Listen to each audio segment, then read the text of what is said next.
Mets or Red Sox images added to that montage when the '86 series is history. We welcome you to Fenway Park for Game 4, a bit cooler than last night, but still pleasant conditions, temperatures in the high 50s. Hello again, everybody. I'm Bob Costas. Trailing 2-1, the Mets hand the ball to Ron Darling on 3 days rest, while the Red Sox raise some eyebrows by giving Al Nipper his first postseason start. Look at that ERA, 5.38.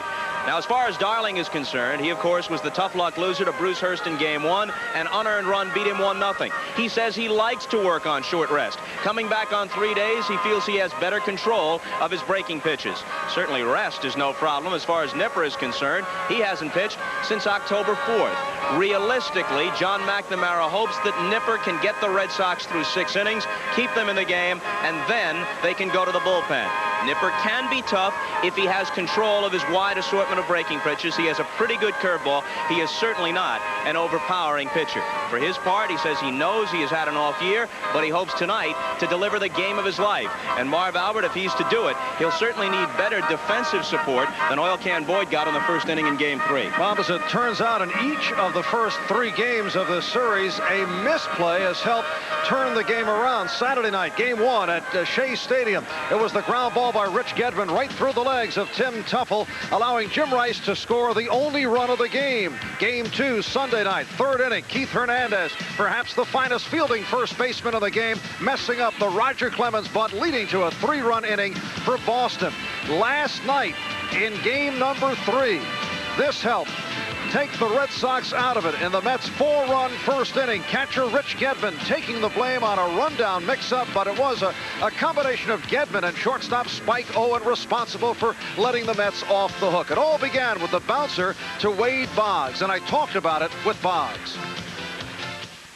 It was just one of those plays that you go over it a million times in spring training, and you're going to blow it once or twice during the year. Is that depressing to the ball club because it contributed to that 4-run fast start by the Mets? Well, at the time, this score was 2-0, and if we would have got out of it and got the rundown play correctly, then the score would have been 3-0 after that inning. So really, all it enabled the Mets to do was score one more run. When you think Wade Boggs, you think 3-time American League batting champion, but you have been putting on a Brooks Robinson type display in the World Series. Now, a batter can get hot. Can a fielder get hot? Oh, most definitely. If all the bounces go right, you can look like Brooks Robinson or Craig Nettles out there. I was fortunate enough to make 2 diving plays and a couple backhand plays and start a double play. And I think in a spectacle like this, everything's magnified, and it really enhances everything you do out there. Did it bother you when you were referred to as a below-average fielder at third base? Oh, most definitely, because I come out and work harder on my fielding than I do my hitting, because it doesn't come natural, and I just go out there and try to take as many ground balls as I can, and so far it's paid off. You faced Ron Darling Game 1, got you looking, couple of bounce outs, 0 for 4. Can you learn from the experience and bring that into tonight's game as something that might help you? Oh, most definitely. It's a different feeling when you haven't faced a guy and you're facing him for the first time. You're feeling him out, and you don't know how he's going to work you. Now I know how he's going to work me, and I basically have a good idea. And you've solved the puzzle of Ron Darling? I don't know if I solved the puzzle. I'll let you know that after tonight. All right, thank you, Wade, and we'll be visiting with Ron Darling in just a moment. NBC Sports presents the World Series, an inside look. Brought to you by Taco Bell, the cure for the common meal. By Apple Computers, makers of the Apple II and Macintosh families of personal computers. And by Contel, big company communications for companies of all sizes.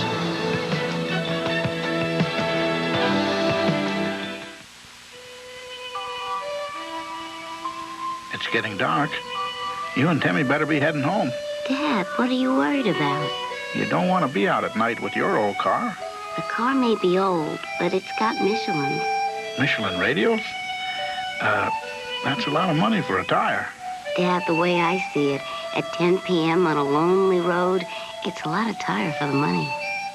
Michelin, because so much is riding on your tires. Hi, girls. Hi, Doreen. Hi, Andy. Ready for the history final? History final? Is that today? It's sure is. Oh, man, I forgot all about it. Let me borrow your notes, will you? Andy, class starts in 5 minutes. What? See you, Andy. Hope you have your term paper finished. Wait! I haven't been to history class in a while. I've forgotten which room it's in. Right here, Andy. Mr. Spencer's gonna kill you.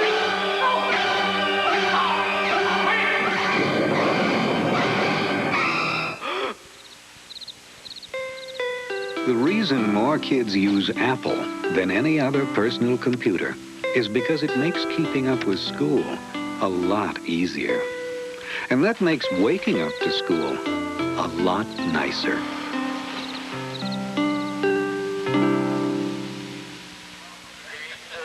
11 years ago, a high school student named Ron Darling, a resident of Millbury, Massachusetts, was sitting up in those center field bleachers during Game 6 of the '75 series between the Red Sox and Reds. In fact, Bernie Carbo's game-tying homer landed very near him, and then he cheered with the rest when Carlton Fisk won it with the dramatic extra-inning homer. It's a long way from out there in '75 to right here in '86. I'll tell you, I never thought I'd ever go from the center field bleachers watching the Red Sox all the way down here to maybe pitching to be pitching in the 4th game. But it was amazing. I remember Pete Rose said that the swing before the home run was the worst swing he'd ever seen. And I remember that swing sitting in center field saying, there's no way Bernie Carbo's going to hit this guy. This guy's just too tough.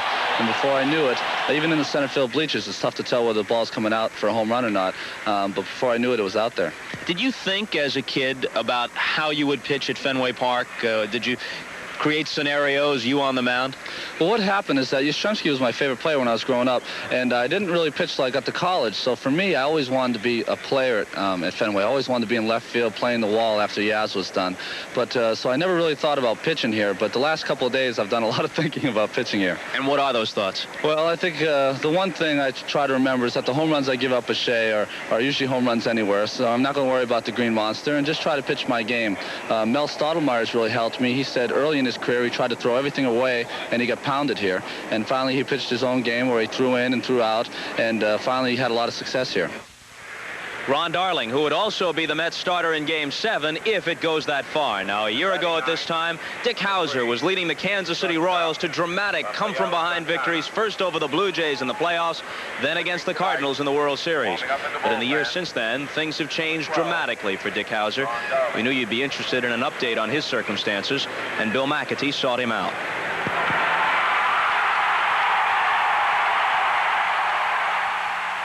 I mean, it's awfully tough when you're on top of the world. You've won an All-Star game, and the year before you won the World Series, and you're kind of on top of the world, and all of a sudden you're not on top of the world.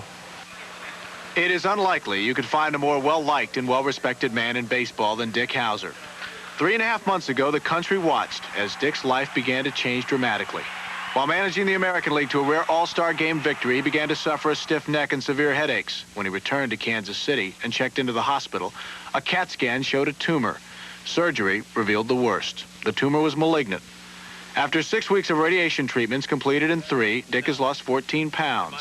But he remains encouraged and optimistic. When I went to the hospital, I underwent a lot of tests. That's when I didn't know what was going on, because I was probably pretty heavily sedated and all, and they ran a test, and they found out that I had a tumor, had a brain tumor. And then there was the question of whether or not it was malignant. Yeah. When one hears something like that, what goes through your mind? It'll get your attention. I can't deny that. I was very silent. I was stunned. I was listening very carefully to every word that they were saying. I kept hearing the diagnosis and what they were saying, and I expected them to say, but it can be taken care of. I was frightened a little bit, sure. But how frightened, I don't really know. I don't think, I don't recall. I don't think it brought me to tears at that time. I've had some tears. I've shed some tears since then. The first thing I remember saying, let's go get this thing. Let's beat it. How we doing, buddy? Hanging right in there. Hey, man, be strong. Okay. All right. Yeah, you got it. I think the nicest thing I hear is how good I look. You do look good. I do. I feel like I've been vacationing in Florida playing golf, and I don't want to put myself in a position where everything's going to necessarily be all right. I don't mean that. I feel that way. But I want people to know that I play golf, that I feel good. It is pretty out here. It is, isn't it? Since the surgery, Dick and his wife Nancy have become devoutly religious. A week ago, the Royals announced Dick would return as manager next year, and now his doctors consider the next phase of his treatment. I don't want them to feel sorry for Dick Howser. I think their sorrow is placed in the wrong place. It doesn't do any good to be bitter about this thing. I want to think about managing. I want to think about getting through this thing medically, and then I want to think about managing a ball club. And I think about them both, and that keeps me going. When you're alone with your thoughts, and you think about where you are right now, what goes through your mind? Once again, sometimes depression, but not for very long. I don't feel sorry for myself very long. I just feel, I said it earlier, I feel like we're going to get this thing licked. Somehow, through the Lord, through my medical team, through all the support that I've got, we're going to beat this thing.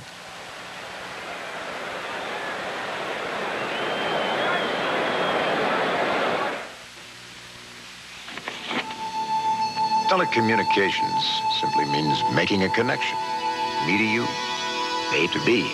When that meant creating a communications network 22,000 miles above the Earth, they called Contel. When it meant a 16-phone system at the Omaha headquarters of Vic's Corn Popper, they called Contel. Small business, a tall order. Contel can help you communicate better, too. For Contel, I'm Charlton Heston. Yo, Samson. Lunch. I need a burger like I need another haircut. Tired of the same routine? Introducing the new Double Beef Burrito Supreme from Taco Bell. It's got twice as much beef as our regular Burrito Supreme for a bigger, beefier taste. Whoa! Where can I get another one?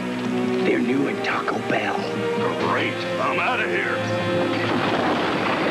The new Double Beef Burrito Supreme. Only at Taco Bell. The cure for the common meal.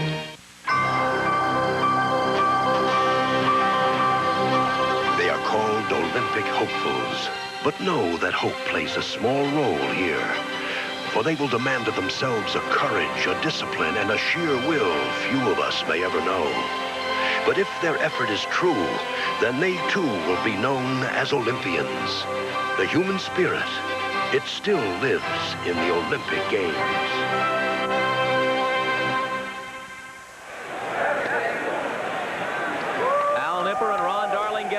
Game 4 is moments away, and so we turn things over now to the public address announcer at Fenway Park, Sherm Feller.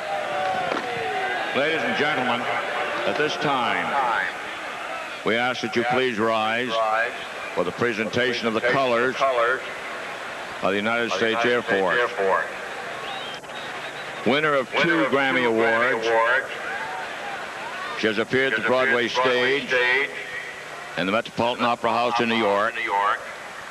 And we're very proud to say, a graduate of the University of Massachusetts. Please join vocalist Natalie Cole in the singing of our national anthem.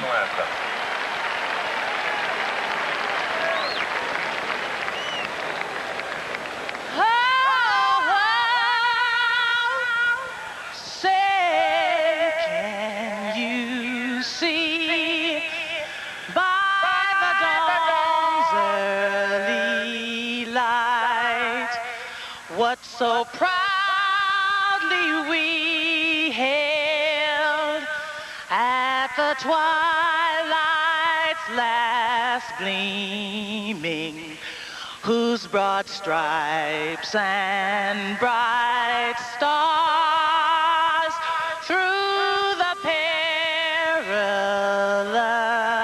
fight o'er the ramparts we watched were so gallantly streaming, and the rocket's red glare, the bombs bursting in air, gave proof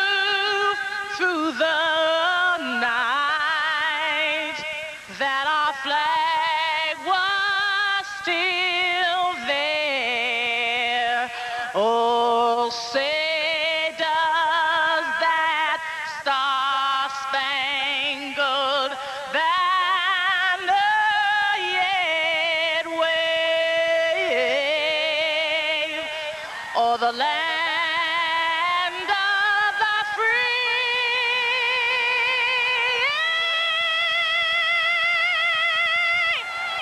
and the home of the brave.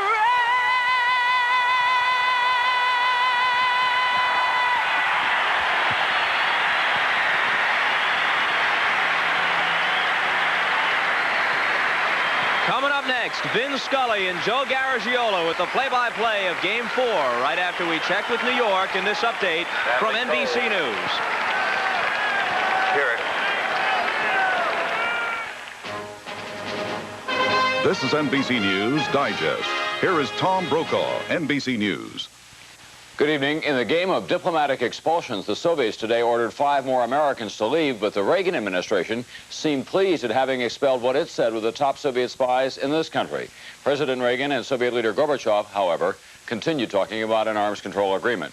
Surgeon General Everett Koop today advised sex education at an early age as a way to deal with the danger of AIDS. Now this.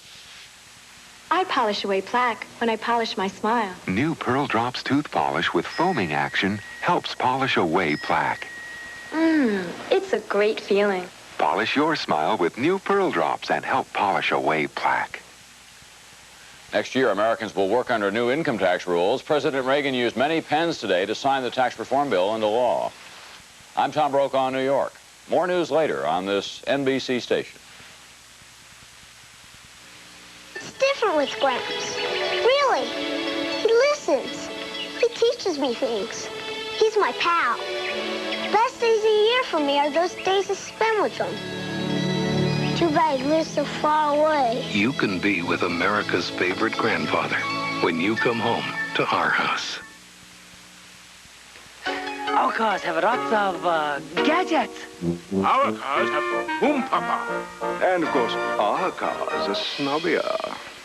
Tired of all the import gibberish? Well, come on home to Oldsmobile. Outselling every import every year since there have been imports. Why? Oldsmobile quality and the quality of Oldsmobile dealers. So come on home to quality. After all, there's still no place like home. People are changing to Channel 4 News. I used to watch Channel 7. Channel 2 is not consistent. They don't even come close to Channel 4. Keith Morrison, Kelly Lang. They're a good team. Not only news reporters, but they're people, too. And he brings sort of a freshness to the broadcast. She knows what she's talking about. Fritz Coleman. He's a good weatherman, too. He puts a little humor in it. Fred Rogan. I want to make Fred Rogan's Hall of Shame. That's what I want to make. Change for the best. The Channel 4 News. With freedom of speech tonight after baseball.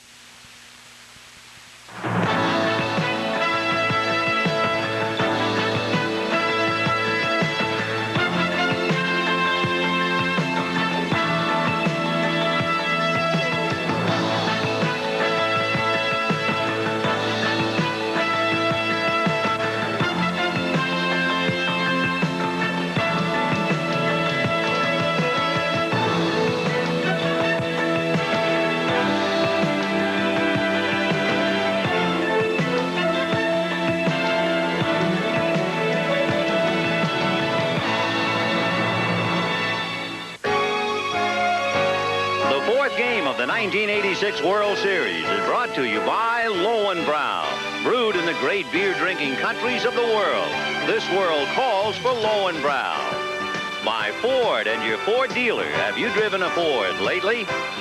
By Philips Longer Life Square Bulbs. It's time to change your bulb to Philips. And by Merrill Lynch. Your world should know no boundaries. Hi, everybody. I'm Vin Scully. Welcome to Game 4, which should bear the label, The Gamble of John McNamara. You have to go back in the record books to 1947, 7th game of the World Series, to find a starting pitcher with a higher earned run average than Al Nipper. That was Hal Gregg of the Dodgers, who was KO'd in the 4th inning. The Yankees won the game 5-2, and they won the World Series. However, McNamara's gamble is well thought out. It gives Bruce Hurst and Roger Clemens an extra day's rest. It also means the Mets will not have to see Bruce Hurst twice more in the series. It means that Roger Clemens will not pitch at Fenway Park in the World Series. And it also means if it goes 7 games, the ball will be in the volatile hands of Oil Can Boy. However, John McNamara is ahead in the series. He's playing with house money, and he's able to gamble and gamble with the odds. The fellow who's going to call that bet will be Len Dykstra, leading off for the Mets. Let's meet him and go to Joe Garagiola. Okay, Vin, a calculated gamble it is, and for the Mets, the ace in the hole has been Lenny Dykstra. Lenny, have you ever faced Nipper? Well, we faced him in spring training this past spring, and I got 2 at-bats off him. He kind of reminds me of a guy that pitches in the National League named Eric Schau. I'm going to, try and look for the same type of thing and not really try and do too much, just try and get on base. I read yesterday in a cab you said you just wanted to get on base the first time. Do you have a plan today? Well, I'll tell you, I did the same thing I did yesterday. I got up same time, I ate the same thing, and took the cab at the same time, have him drop me off at the same spot. So I'm going to try and do the same thing I did last night, and that's get on base a few times and help the ball club win. It's a good thing you're not superstitious, huh? I don't know. Everyone in baseball is superstitious. Don't ever let them tell you different. You know that. How about bunting? We haven't seen you really bunt yet. Well, I tried to lay one down yesterday. It's a good thing to show them. It keeps the infield in, and you might see me bunt tonight. You never know. I might bunt 2 or 3 times. Okay, good luck to you. All right, thank you, Joe. We'll be back right after these messages.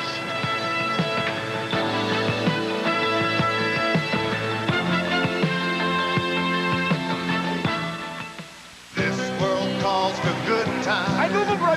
This world calls for sharing. And this world calls for Lowenbrow, the only beer brewed in the great beer-drinking countries. Brewed in Munich. Brewed in England.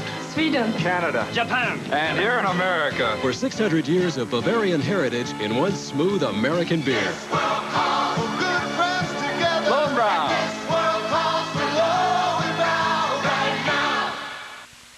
We're MCI. We can go one-on-one with anyone in the communications business, no matter how big they are. MCI competes with a full range of data communication services for reliable transmission around the corner or around the world. Our competition is good. We have to be better. And because we compete, you win. MCI, communications for the next 100 years. There's another kind of Ford Tempo. Specializing in sheer exuberance, Ford Tempo Sport GL. Its high output engine and road handling suspension tell you it wants to be driven. Ford Tempo Sport GL. Think of it as fun in a distinctively different form. Ford Tempo Sport GL. Have you driven a Ford lately? And Dykstra. Well, we're just about ready to start tonight's ball game, and first of all, we should say, outside of the pitcher, there is no change in either lineup. So if you're going to keep score rather than throw the lineup at you, we'll go very slowly. Al Nipper on the mound. He was 10 and 12 during the regular year, and he'll be pitching to Len Dykstra, then Wally Backman and Keith Hernandez, and we're about ready to go. 1 ball and no strikes. Nipper brings a full bag of tricks. A fastball. He has a curveball, a slider, a knuckleball, and a screwball. And he needs great control. There's a hopper to the left of the shortstop, Spike Owen, who makes a good play to take a hit away from Dykstra. It was a good piece of hitting by Dykstra. It was a good play by Owen. He shortened up as if to bunt, thinking he might get the breaking ball like he did on the first pitch. Got a fastball inside. He inside-outed it, and Spike Owen, almost handcuffed, really made a fine play. I think there were messages sent very early in this game. First pitch, a curveball. Nipper trying to tell him, hey, I can throw my breaking ball whenever I want to. And Owen making that play stopped one of the big attacks when Dykstra gets on and Backman follows. Dykstra last night had 4 hits. Here's Wally Backman. He had 1 hit last night. 0-1. Last night, the top of the Mets lineup had more than half the hits in the first 2 games. The top of the lineup was very quiet. On deck, Keith Hernandez.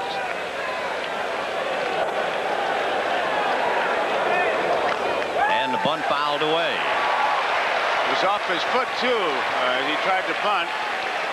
And he's limping around. Fastball. Much like the Mets came out last night, Ben, really out of the chute. Red Sox with Nipper really have to put him down 1-2-3. There you see it.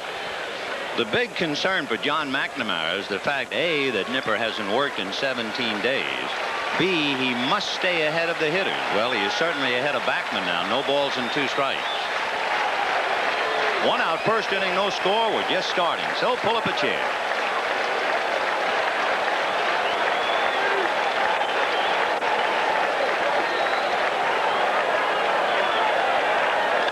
And that's hit down the left field line, foul, and back into the crowd, out of play. Still 0-2.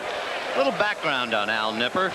He suffered a deep muscle cut near his right kneecap the middle of May against Texas during a home plate collision with Larry Parrish. Placed on the 21-day disabled list on the 19th of May and reactivated on June 25th. He perhaps pitched one of the clutch games of the year when he beat the Yankees in June 5-4. 0-2. 4-1. For Nipper, working on Backman with Hernandez on deck. 1 out, first inning, no score. The plate umpire is Joe Brinkman of the American League. Fouled away. For Nipper, he had 1 complete game at Fenway Park this year. It was way back in April against Kansas City, and he lost 1-0. And it's ironical that a fellow who worshiped Tom Seaver when he was a little kid in St. Louis, Al Nipper, has grown up to replace Tom Seaver, pitching in the Game 4 of the World Series. 2-2. That was that good sinker that he has. The one thing that he does well when he's on is to throw that breaking ball when he's behind hitters. Much made about the number of days he's been since he pitched, but Bill Fisher said he's worked in the bullpen, he's pitched batting practice. He isn't that well rested. Fouled away the other way. That'll roll into the Sox dugout, and the count stays 2-2. Another thing, if the Mets try to bunt, and Davy Johnson might very much have that into his plan of attack, Nipper is an excellent fielder, and the scouts report he is very quick on his feet. So if you bunt, you have an extra glove out there in the defense. A roller to Buckner, and he'll do it himself.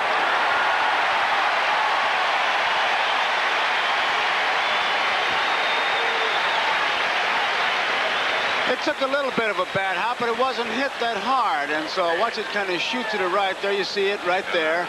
And the grass was cut once again today. When I asked the groundskeeper, Joe Mooney, he said, hey, you put tarp on the grass, it'll grow 1/4 of an inch. But that grass has been cut. It is low. And that ball did take a little bad hop. So we have 2 down here in the first inning. Bases empty, and Keith Hernandez, the batter, with Gary Carter on deck.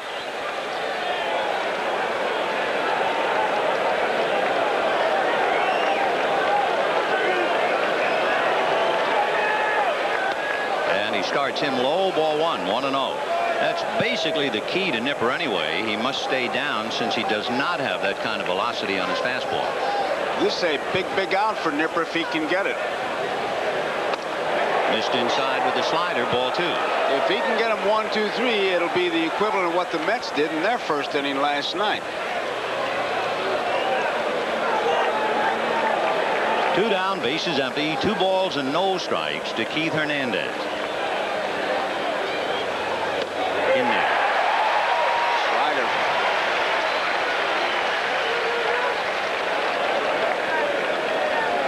Nipper, in the words of McNamara, is a great competitor, but because of that, the only thing they're worrying about is that he would rush himself trying to charge the hitter. So far, he seems to be very much in control of himself. 2-1 to Keith Hernandez. Rice playing Hernandez to pull. He's way off the line. 2-2. See where Rice is? He's almost past the scoreboard. So he is giving Keith Hernandez just about all of straightaway left field.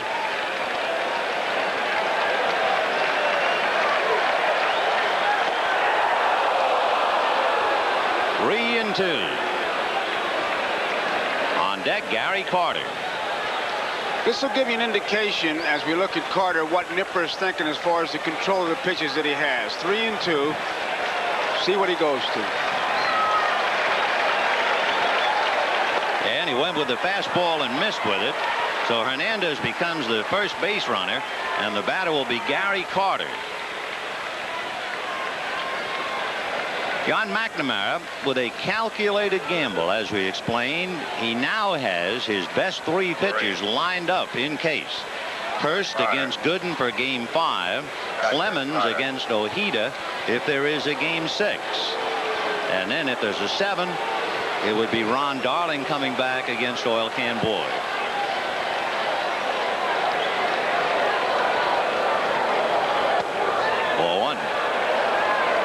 Hernandez at first, 2 out in the first inning, no score. Nipper does have a tendency, as you talk to Bill Fisher, the pitching coach, to nibble. Instead of getting ahead of those hitters, he'll try to shoot for the corner, miss, and be behind. And he got a fastball at the knees for a strike. 1 ball, 1 strike. That pitch right there, there's no way you can pull that pitch. You have to make a mistake to be able to pull it. And that pitch was right on the corner. 1 and 1 to Gary. On the hands, a little pop fly back at first, behind Buckner, and it's going to drop foul untouched. And now let's see what a second swing will be given to Gary Carter. He should have been retired, but Buckner, of course, playing on that bad leg. He breaks right to the foul line right now. He thinks that ball is foul. Now he doesn't find it. He's not even looking. Now he's trying to find it, and he knows he's in deep trouble right here. And you can see his left foot slipped, and he went falling on his numbers. The ball hit him just about on the wrist. So Gary Carter has been given a good break. Watch the left foot. There it goes. He was in trouble before that slip. No error on the play. So Buckner involved in a twisting foul, can't get it, and Carter given life with the count 1 and 2.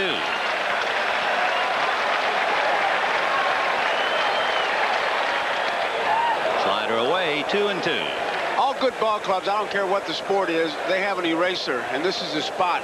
Nipper has to erase that mistake. On deck, Darryl Strawberry.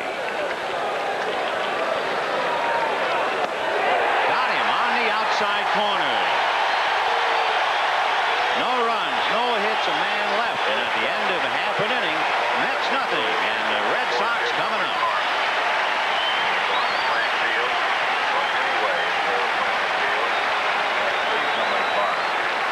To know no boundaries, to let yourself run free. To know no boundaries is what the world should be.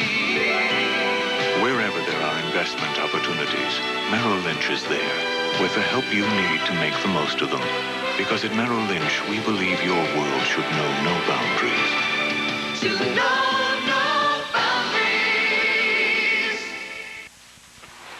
A tennis pro has to know more than tennis. Like if a backhand gives you a backache, or if you strain yourself going for a lob.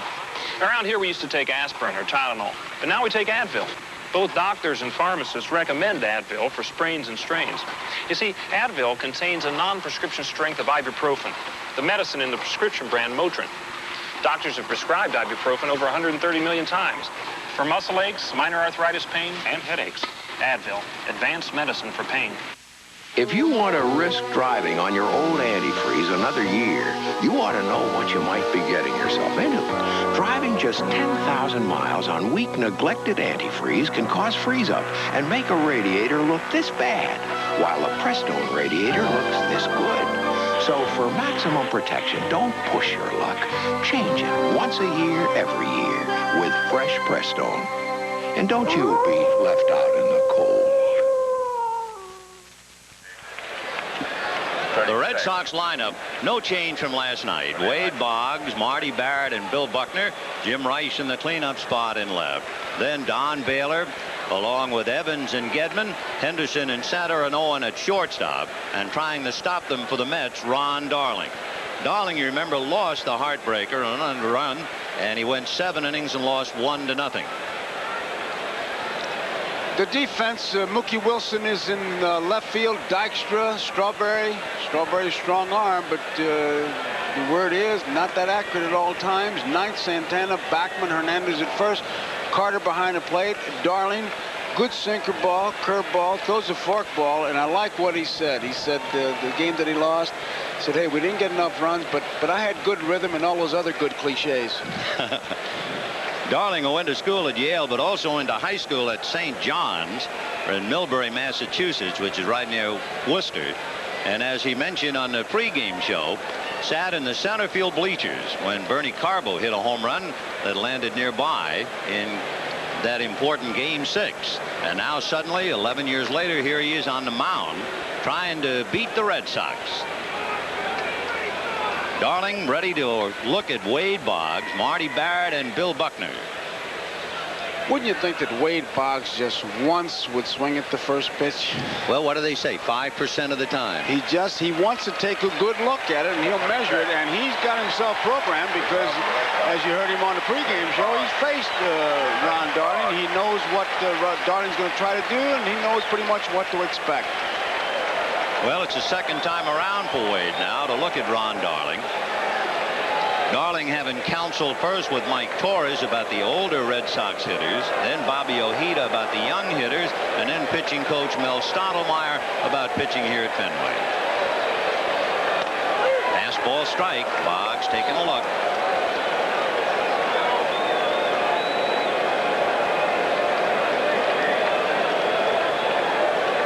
No balls, 1 strike. First inning, no score. Another fastball, a comebacker. And Darling takes care of Boggs. So back-to-back fastballs to take care of the Major League's best hitter. And the batter will be Marty Barrett. Darling comes into this game with a reputation of being a very good fielding pitcher, and you just saw an example of it.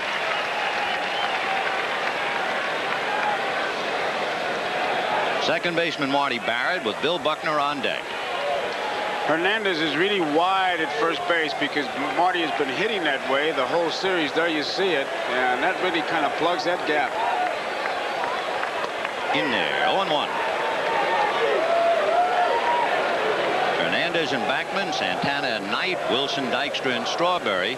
And Dykstra just a couple of steps over towards right center. Just a couple.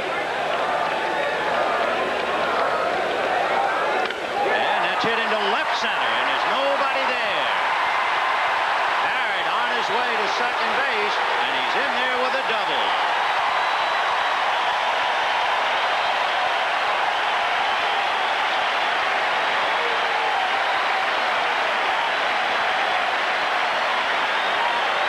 It's the old saying, if you're going to play him there, you better pitch him there. It's right over the inside part of the plate. And I tell you, the more you see of Marty Barrett, the more you like him. You make a little mistake on him, and he'll hurt you badly, just like he did, and get the pitch you want. He'll still get contact and probably punch it the opposite field. Just a good-looking ball player. So Barrett, a 1-out double up the alley in left center, and now Buckner and Rice trying to pick him up.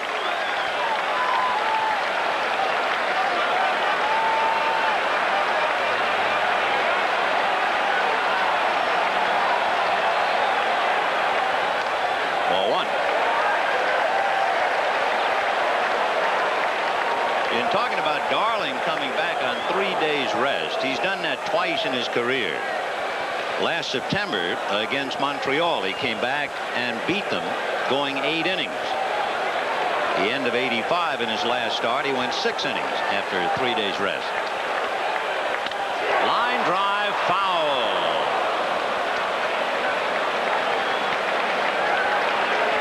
Buckner ripped it, and the count 1 ball, 1 strike. Pitch was inside, and Buck really opened up on it and hit it hard. Usually Buckner will hit that ball left center field, but get that ball where that one was, and he'll do exactly that as we look at Marty Barrett at second base. Strawberry is giving Buckner a good deal of right field. He's almost over in right center. Everybody else is about straight away. Santana trying to bird dog Barrett at second. And he lunged for one to Hernandez. He'll do it himself, and that way he keeps the play in front of him and eyeballs Barrett at third. So Marty batted at third, 2 down in the first inning, and here's Jim Rice.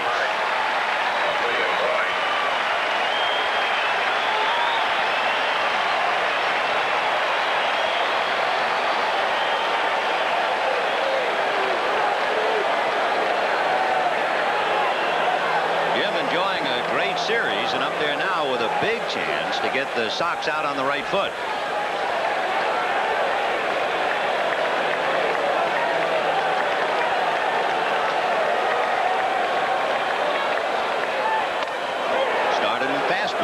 And that's a rare time for Rice to take a first pitch fastball. Well, he makes up his mind before he gets in that box. It's what he says that what he's going to do on that first pitch. And it looks like he's a little bit lower on that bat. I can't really tell from here. 0-1. 1-1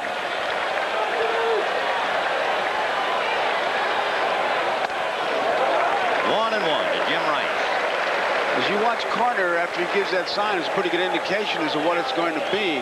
Get that ball inside, and he can just flick that ball to left field, keep it outside, and he wants to drive it. 1-1. In the dirt, and that brings up an interesting point with a runner at third. Darling led the Mets with 7 wild pitches during the year. And you might remember in Game 1, he tied a World Series record with 2 wild pitches. And that has to be on his mind with Barrett at third and 2 out.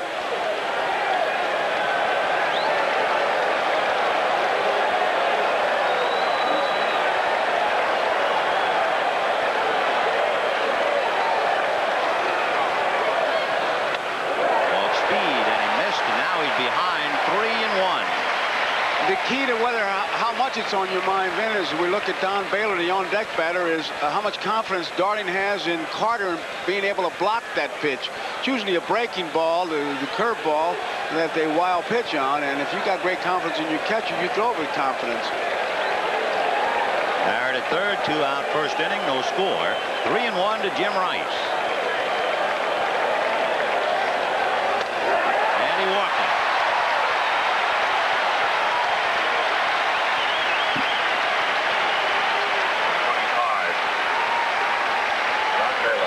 One of the interesting things in that sequence is that he did not come inside. Everything was away, like that wall may be on his mind, contrary to what he said. Now, Baylor, who is right on top of that plate, is one of the few guys who is strong enough to take that outside pitch and flick it against the wall. Well, the first word he said to Carter, and he had kind of a puzzled look on his face, he said fastball. So we'll see what that means as he works on Baylor. First and third, 2 out, first inning, no score. 4-1. The infield swung way around. Wally Backman almost, but not quite behind second base. Knight is guarding the line, and Santana is in the hole. Dykstra deep in left center.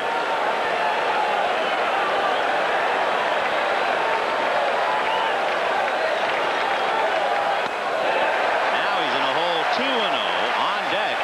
Dwight Evans. The kind of defense that he has set up, it would indicate that he's going to come inside, because you can see that the shortstop and third base are about shaking hands. He's playing him to pull, and you have to make him pull.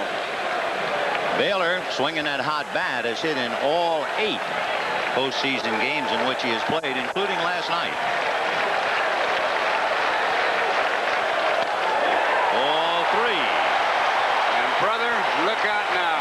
He's got the green light. I'm sure he got it when he left home today. As we look at Stottlemyre, there's no sense looking at the coaches. He can pick his pitch, and I mean you zero in. Not only fastball, low inside, whatever you want. This is the time.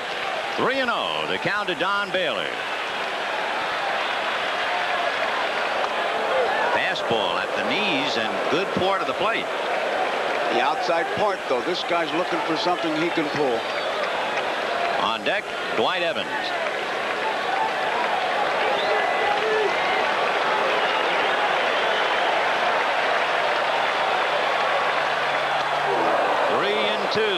So on a full count, Jim Rice will be going from first base, and Hernandez hollering over to Darling, I'm coming off the bag. Barrett at third. Early in the game, we've had that game situation. It's strength against strength now. Rice ready to go from first. There he goes. And it is just outside. Ball 4 to load him up for Dwight Evans.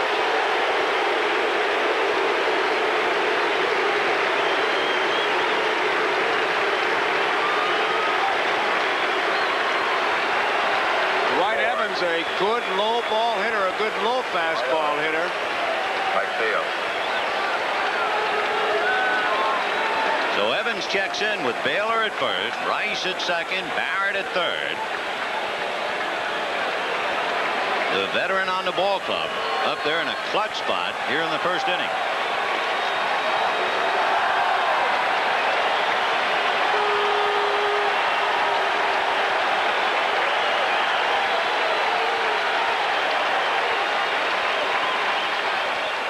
Breaking ball, ball 1.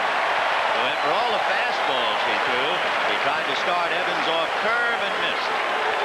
Well, if you're Evans, what are you looking for? You missed with the curveball. He's been relying on the fastball. You're ahead of him. I think he'd be looking fastball. And he's the best low ball hitter on the club. In there. He got it around the belt or a little higher.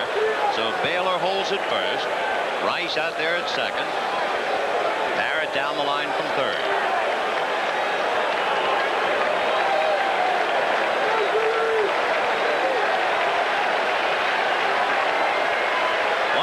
Strike.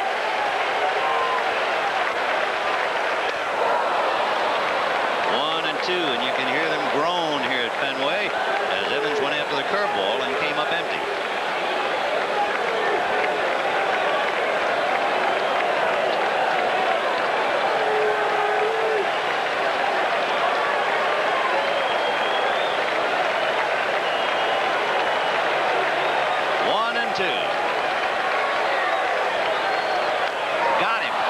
Was it foul? Foul. And Carter unable to hold on to it. He may have chased a bad ball. That was a sinker. It looked like the outside part of the plate, and he was protecting it and just pounded it straight down. There you see it.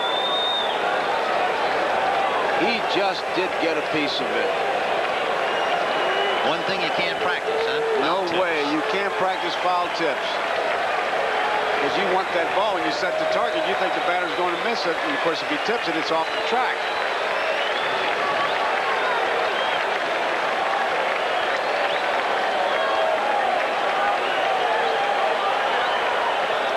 Foul back, so it's still 1 and 2. I think that was a mistake, Vin. A high curveball. He got it inside. It was that bad. And Evans hit under it, fouled it back to the screen, and it's still 1 and 2. A shaky first inning for Ron Darling. Bases loaded, 2 out, 1 and 2. The count to Dwight Evans.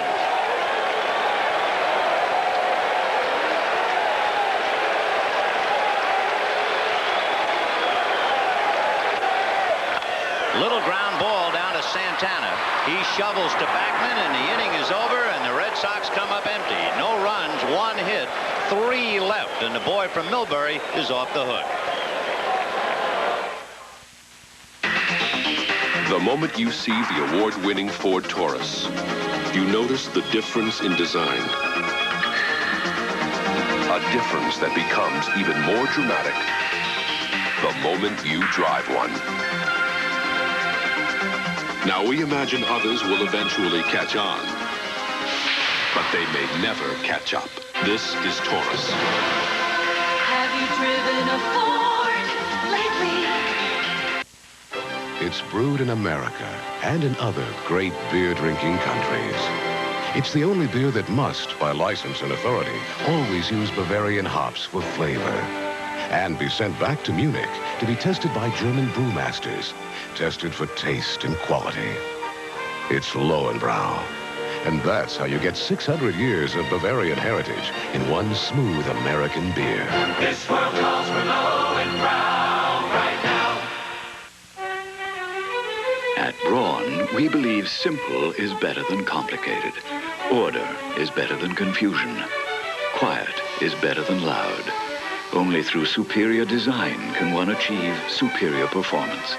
It is this philosophy that has helped make Braun the #1 selling foil shaver in the world. What's also helped is that no other shaver gives you a closer shave. Braun, now available in America. Mr. Beans warned Peter that no woman is worth losing your head over. But it wasn't Peter's head that was about to be lost. Monday. It was May the 18th versus Texas when Al Nipper suffered a deep muscle cut near his right kneecap. After a wild pitch, Larry Parrish trying to score from third, and the collision. And for a while, it certainly looked like Nipper's career was in a lot of trouble. He was on the DL 21 days, finally came back after that serious knee injury. And right near the very end of the year, we did a game with the Sox in Toronto where he took a line drive off the inside of his left knee. You know, he still got a mark from that? Because I asked him about that. He said that thing is still tender. I was always surprised, and we really pointed it out that day, about how the glove wound up behind his left leg. He was so vulnerable to a comebacker. Well, now here's Darryl Strawberry. Big, slow curveball for a strike. The 5 strikeouts, however, that's not high for this series. Rich Gedman has struck out 6 times.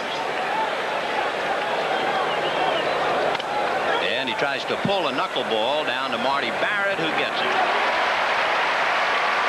You can see that young Strawberry just is not sure of that strike zone. I mean, it's not a case of a particular spot or a particular pitch. They're getting him out with most anything. And it's interesting, too. We heard so much about how he's capable of hitting the wall in left field.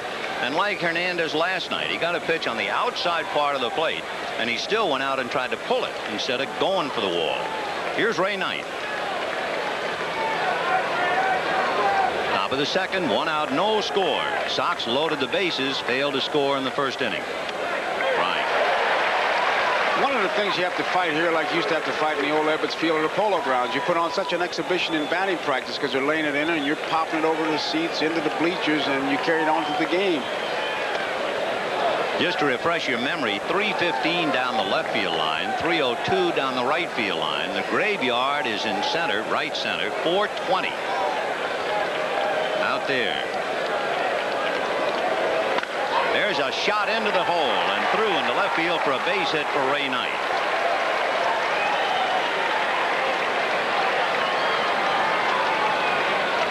So Knight, a 1-out single to left, and that will bring up Danny Heap, who was born to be a designated hitter.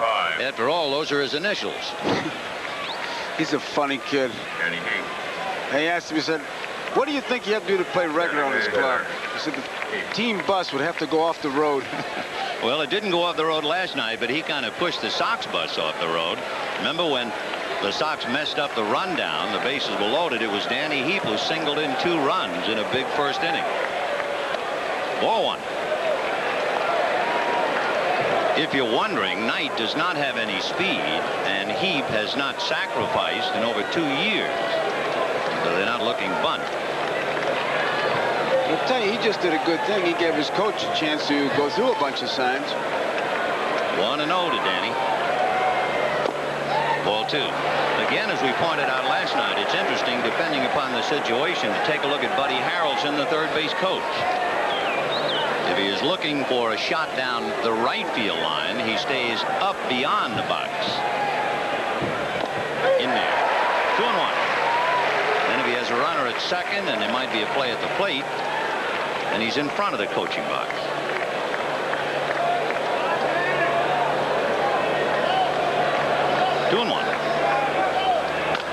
Big chopper to Buckner. He goes down to Owen. Back to Buckner. Double play. And the Mets are erased in the top of the second inning. And at the end of an inning and a half, no score. You know, Karen, I'm a big fan of yours. You're a talented architect. Wonderful partner. You don't rattle. Come on, Maggie, let's hear it. Okay. Face it. A financial genius, you're not. And I'm not either. You know anybody who is? Karen, we need some advice. You put a lot into life. You deserve to get the most out of it. We can help. Hi, I'm Jim Davis, New York Life. At New York Life, we have the resources to make the most of your resources. We offer a range of financial opportunities, including mutual funds, pensions, income replacement plans, and limited partnerships. Something you really should consider. Don't settle for less than you deserve. Get the most out of life with New York Life. Uh-oh, our new boss is here. Yeah, and look what he's driving. A Ford Bronco 2. That tell you anything? He's not your ordinary executive. Right. Or maybe he likes to be on top of all situations, like ice or snow with four-wheel drive. Maybe he's the rugged outdoor type. Well, he's probably a powerful boss. This baby's got a V6. Yeah, and he sure likes luxury. Look at that interior. Definitely into comfort. Excuse me, gentlemen. He is a she. Definitely. Ford Bronco 2, now with new two-wheel drive model, as well as traditional four-wheel drive. Built fun tough. Tuesday, Matlock's daughter romances the underworld. You're a dangerous man. Dangerous to his career and her life. There's going to be hell to pay. Matlock, Tuesday. How to make the 3-6-3 double play. They should save this. Watch Buckner. Now he comes up with the ball. Make sure he's going to get one out. He gives Owen a good throw, shows him the ball all the way. And look at Owen dance out of the way of the runner so he can get something on it.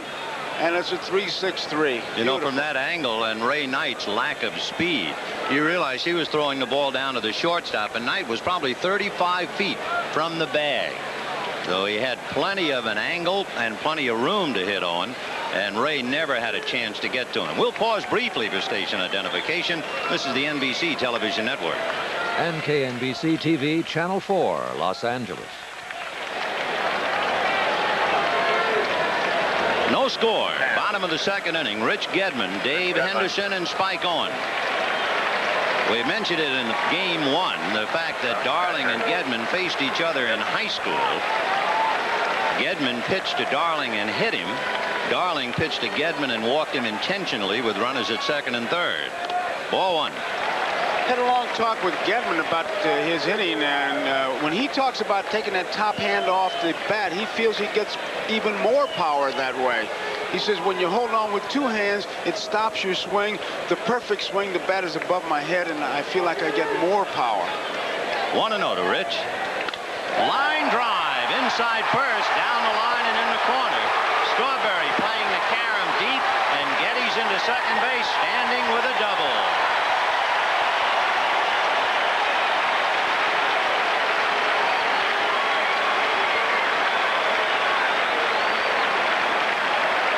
He just pulls that pitch, looked like a breaking ball inside part of the plate, and drills it.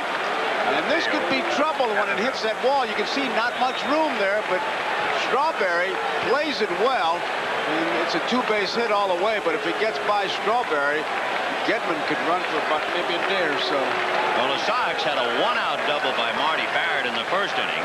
Now, Gedman doubles, opening up the second, and the batter is Dave Henderson.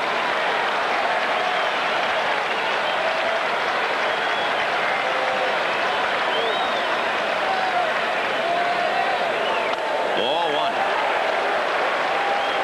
If you joined us late, Ron Darling walked two, gave up a double, and then got Dwight Evans with two out to hit into a force play. And now he's in the soup again.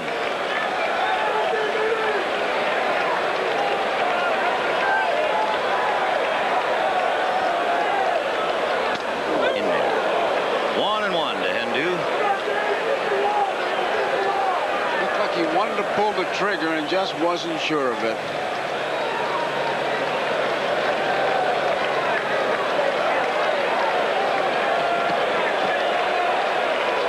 At second base, Rich Gedman, nobody out.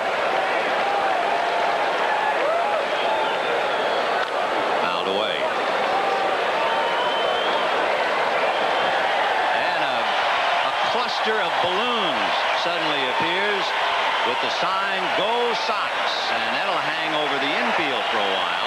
Hopefully we'll just have to wait a while. Hopefully it'll come straight down like it is. Standing ovation for balloons. How do you like that?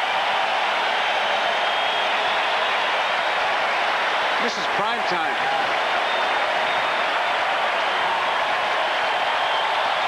Look at Santana. Remember when he bit the balloon? Yeah, right. He'll have a meal here if he wants to. And in the old days, around the world on a Western Union telegraph, a time called balloons. Yeah, and you don't know what's going, so you have to have batter fouling off a bunch of pitches.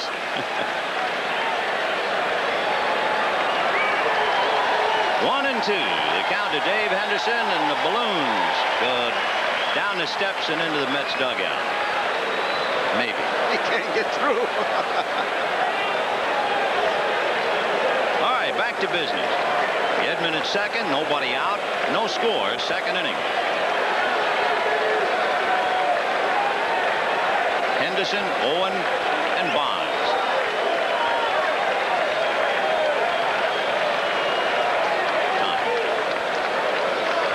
A lot of times with the man on second base, the pitcher will just stare you to another sign, and that's what happened there. You don't necessarily have to shake it off. You just stare and catch your nose and goes to a different set of signs. With a right-hand hitter up there, it's Backman's responsibility to bird dog a little bit at the runner, and Henderson strikes out. First strikeout for Ron Darling. Remember, he struck out 8 in game 1. It looked like a bad pitch. He may have chased a breaking ball out of the zone. Certainly did, sinker. And that's a big play because with a man on second base, if you make the out, you got to pick up the base. You got to pick up the base. Spike Owen trying to get Rich Gedman home.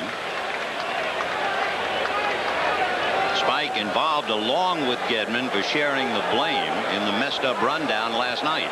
Now they're trying to combine to get a run.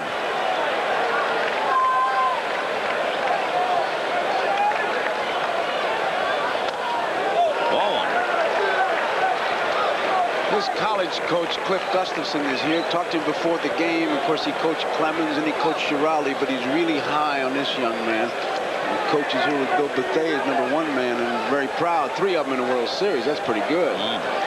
Say. And an umpire, Jim Evans. That's right. 1 ball and no strikes to Spike. And a busted bat, ground ball to the right side. Backman is on it to get him, and Gedman moves over to third. 2 out, a runner at third, and the batter is Wade Boggs. Boggs hit sharply back to the box in the first inning. Then you have Marty Barrett. So if you're Ron Darling, you got a lot of thinking to do right now. Boggs will try to hit him from the middle of the diamond over to the left field line, and that's the way they're playing him. Dykstra is shading him towards left center field. You see that, and Mookie pretty much straight away. Darling working out of a stretch, trying to improve his control. A strike.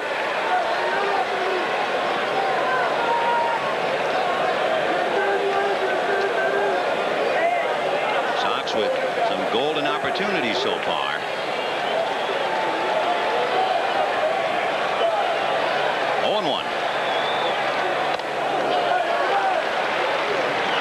There are many theories on taking the first pitch. The best one I ever heard was that if it's a strike, you know he's coming back with it. If it's a ball, you're ahead of him. And when you talk to most hitters who take that first strike, they say, well, I want to try to judge the speed of his fastball.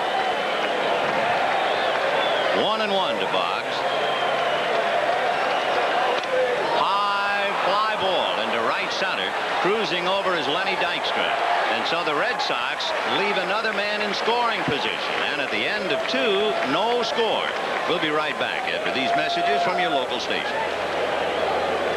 Jacqueline Smith, Ken Howard, Angela Lansbury, and Michael Nouri are caught in a deadly game of deception. Rage of Angels. The story continues November 2nd. Why is Ed Schau against Prop 65, the toxic cleanup initiative? Why did he vote against the Clean Water Act and against a crackdown on companies releasing cancer-causing chemicals? Why? Could it be because Shao, according to official federal records, has taken over $250,000 from individuals and corporate PACs connected with companies guilty of toxic pollution? On November 4th, the people will decide. California deserves a senator who won't give in to the polluters. Alan Cranston. Nice game. We may be retired, but we sure are active. And we still enjoy ourselves, even on fixed incomes. You see this star? It's how the GTE Yellow Pages tells us this shop offers discounts to seniors. Hundreds of businesses give discounts, of course, and the GTE Yellow Pages tells you who they are quickly and easily with this special star. We shop the stars now in the GTE Yellow Pages. And we save.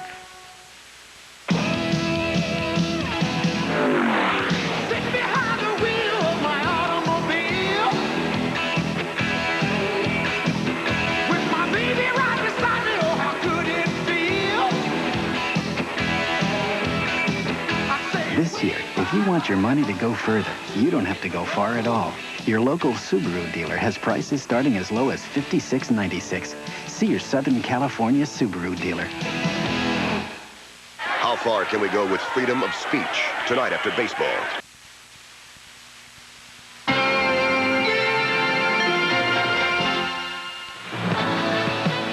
Tonight's game is brought to you by New York Life to help you get the most out of life.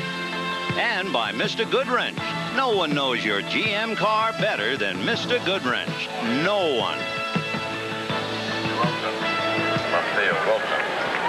The Red Sox have squandered 2 golden opportunities. It is scoreless in the third with Mookie Wilson, Rafael Santana, and Len Dykstra. And a strike to Mookie. Hitting about $1.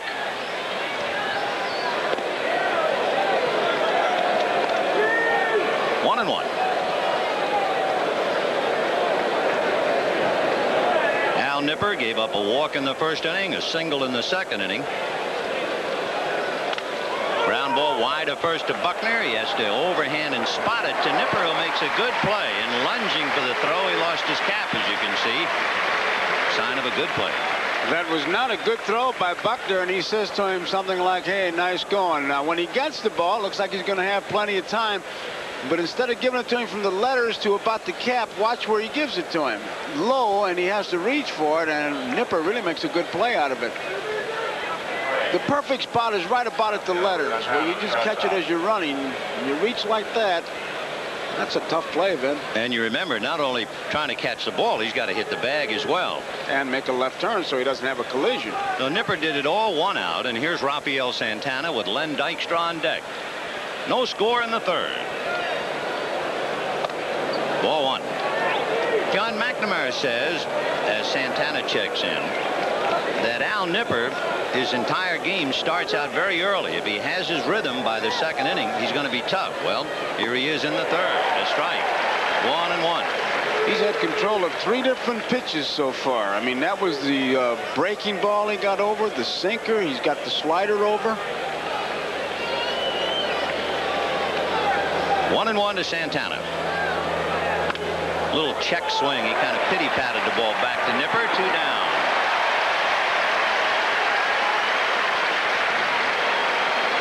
So Nipper retires 2, and the batter will be Lenny Dykstra, who hit the ball fairly hard in the first inning, but at the shortstop, and Owen threw him out. I'll tell you, the tip-off on Dykstra, now, if you were playing against him, you'd say, well, 2 guys out, he's got to swing, try to get the extra base hit. But you can't say that with him. He's liable to do anything, and he certainly is capable of getting you the extra base hit. Buckner stays deep. Barrett shortens up in case of a drag bunt his way, and Boggs is on the grass at third. He makes you think. Ball 1. The only man really at a normal depth besides Buckner is Spike Owen. So Dykstra has everybody thinking on the infield. Slicing down the left field line, out of play. I always felt when those guys would come up, and that the only guy who really doesn't go into a defensive posture is the catcher. Everybody else makes a change. The catcher stays the same. He gives a sign and hopes that he doesn't have a collision.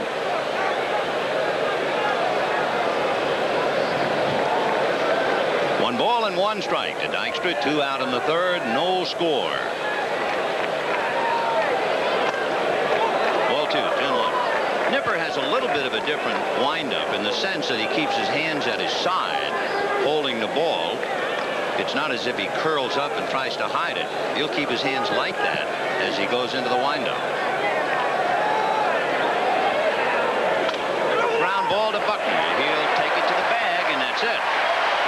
The Mets are out in order, and at the end of 2.5 innings, Nipper gets an ovation, no score.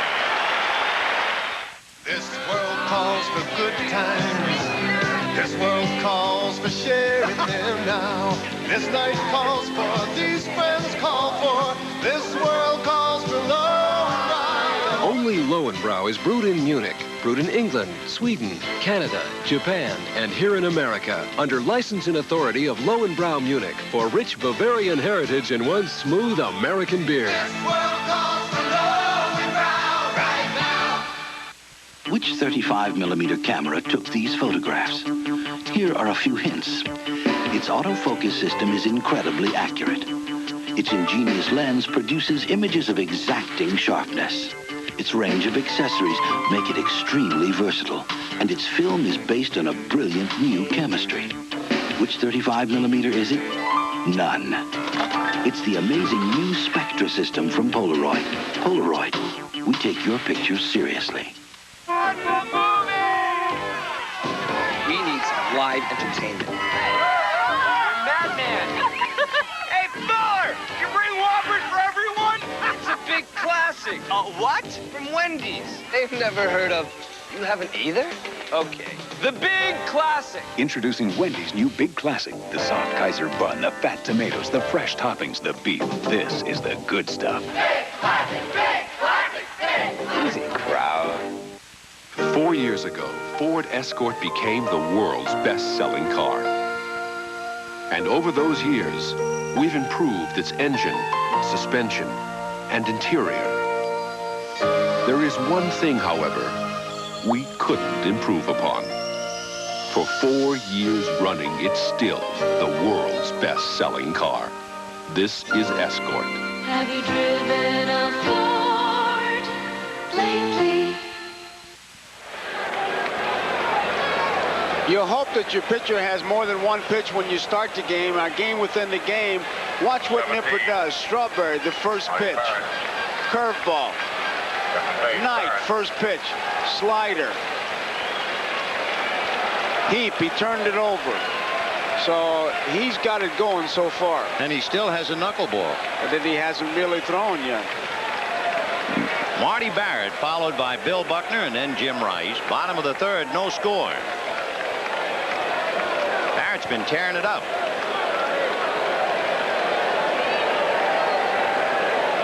Strike. Barrett's one of those hitters when you have a meeting you want to use a football term and say against him we'll use the nickel defense. 0-1. 1-1. Contrast in styles. Nipper has faced one above the minimum, only 10 batters in 3 innings. Darling had the bases loaded and survived in the first inning and gave up a leadoff double to Gedman and got off the hook. 1-1 to Marty Barrett. Ball 2. On deck, waiting his turn, Bill Buckner. McNamara hoping the Sox will start doing something. The Red Sox have averaged 9 men left on in each of the first 3 games, and they've already left 4 in 2 innings tonight. 2-1. Busted bat and a little looper to Santana. You could hear that handle crack. So that's that for Barrett. So Marty, who doubled in the first inning, breaks his bat and loops out to the shortstop. And the count 2 balls and no strikes. Kind of interesting that he wouldn't get a better pop at that ball, but I guess he really surprised him by coming that far inside. So far you could see Marty draw his arms in as he tried to hit that ball. Usually you take a swing like that when it's 2 strikes on you. Classic example of a jam job. 1 out, and here's Buckner.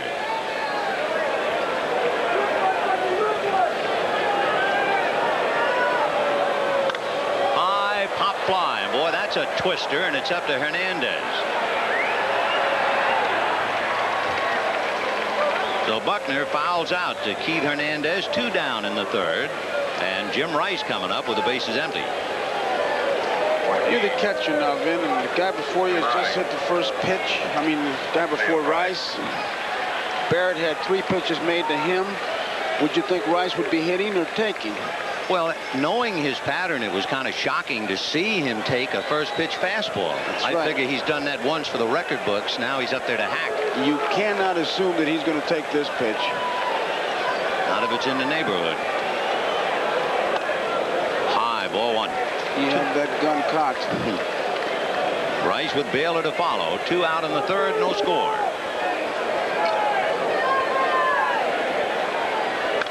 There's a fastball, and he was right after it. 1-1.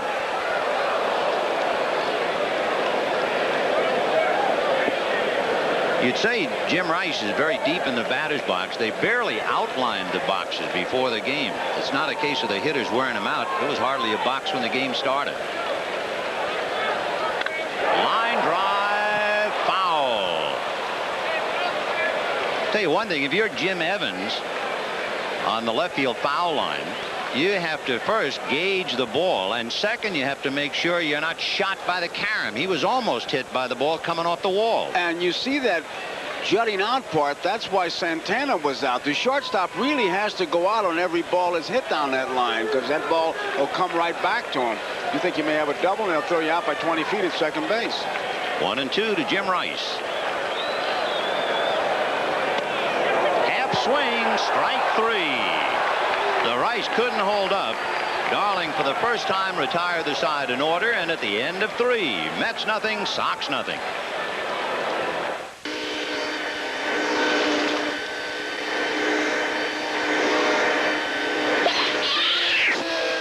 It's time to change your light bulb. Philips Longer Life Square bulbs last 33% longer than ordinary round bulbs. Come on, baby, try me.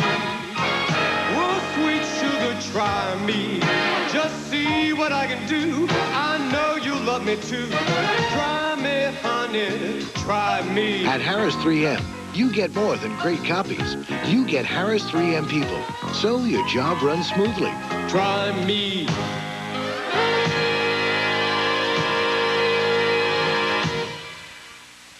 The muffler shop, the transmission shop, the tune-up shop. None of them has this total car specialist, Mr. Goodwrench. Whatever's happening with your GM car, he can fix. Because he has more than just a shop, it's like a laboratory.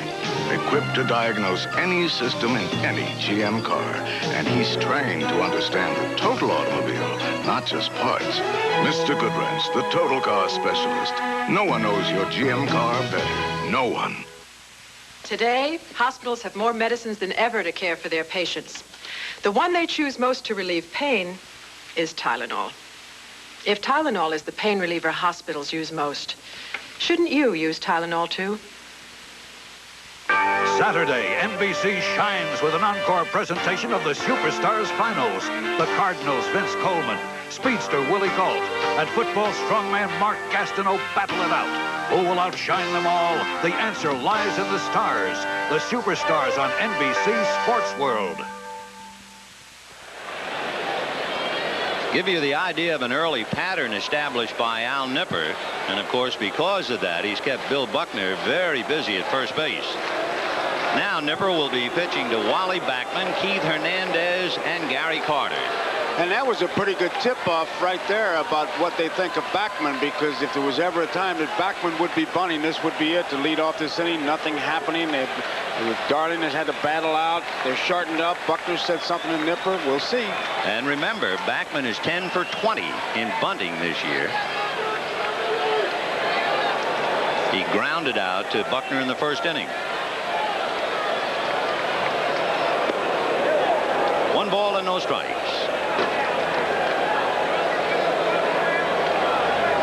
Slight pattern already developing not only with Nipper but in the World Series, where the road team has won the first 3 straight. Shot up the middle, deflected by the glove and the mound, slowed out into center field, and Backman holding. So Wally opens up with a base hit, and the hitter will be Keith Hernandez. That's his theory. Hit the ball up the middle. If I'm late, it'll go to left field. If I'm on target, that's what happens. If I'm a little early, I can pull it and have plenty of room. So he's on, gets it started, and Hernandez, who can handle that bat in the batter's box. Nipper, as you saw, came within an ace of getting his glove on the ball and knocking it down. So here's Hernandez, who walked in the first inning. Backman at first, Buckner holding, so the right side of the infield is open. Remember when Hernandez was hitting in the first inning, Jim Rice was almost beyond the scoreboard in left center. He's not overshifted like that right now. Ball one. Hernandez, if you're thinking about it, did not sacrifice all year, but he's still taking a long look at Buddy Harrelson.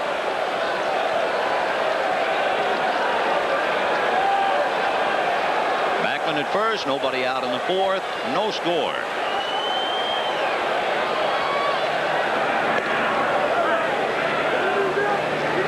If anything, they'd put a play on with this combination. Harrelson doing a good job at third base. He's looking into the bench, looking at the runner, looking at the hitter. Hernandez giving him a chance to go through signs, and even he finishes, he backs out of the box as if something else is on. A lot of games within the game. There's Harrelson again, hoping to direct Backman around on a ball hit down the right field line. Backman, by the way, stole 13 out of 20 this year. 1-0. And they smell something's afoot for sure. Well, you have some first baseman, when they get the runner diving back, they'll really put that hard tag around the back of your neck. It's almost like a rabbit punch.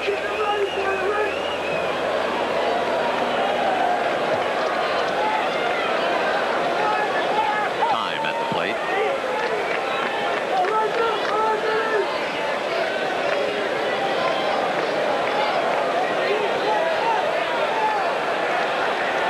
One ball and no strikes to Keith Hernandez. Backman going on a pitch out, and the ball is hit behind Owen, who goes back to get it and take care of Hernandez. But what a job of protecting the runner. He defeated the pitch out. They put the play on, and it was hit and run all the way, and Gedman gets out there early, and look at Hernandez just throw the bat. What a piece of hitting. If he hit that ball maybe 3 more feet behind Owen, he has a base hit. Spike was able to go back and get it. So Keith at least kept his runner alive and advanced him a notch. And the batter will be Gary Carter.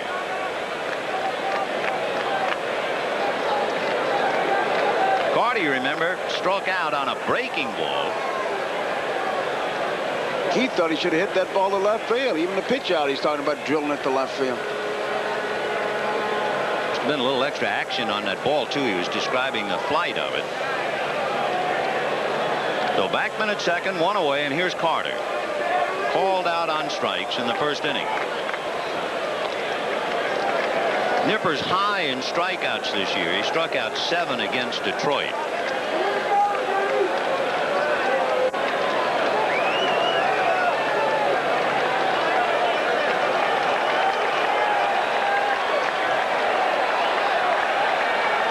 Second, 1 away in the fourth, no score, and Nipper wants to talk to Gedman. Obviously, he's just not sure of the signs with the man on second base, and you better make sure, because boy, that's the way the pass balls and the wild pitches occur. Sometimes the flashes are very easy. It's the indicator that gets to be tough, and they are really confused. He's just repeating it, and Gedman is just not sure, and Brinkman wants to break up this meeting, but they're going to make sure. And remember, Al Nipper is kind of out of sync. Hasn't worked in 17 days, in and out of the lineup because of injuries. They just... This is a tough time to go over signs, right, in the World Series. It is, but I tell you, I don't blame Gedman at all for making sure. Brinkman wants to keep the game going, but your pitcher has to throw with the confidence that he's throwing the right pitch, and if he's not sure of the signs, there's just no way he can do it. And remember what Nipper has: fastball, curveball, slider, knuckleball, and screwball. All right, Carter is in there with 1 out. Backman at second. No score on the fourth. On deck, Darryl Strawberry. Time again. That was Carter that time calling time. So they're all playing games now. Remember, Gary called out with that breaking ball. He might be looking for it now. Fastball. High drive into left field. Rice is looking up. She is gone. Home run, Carter.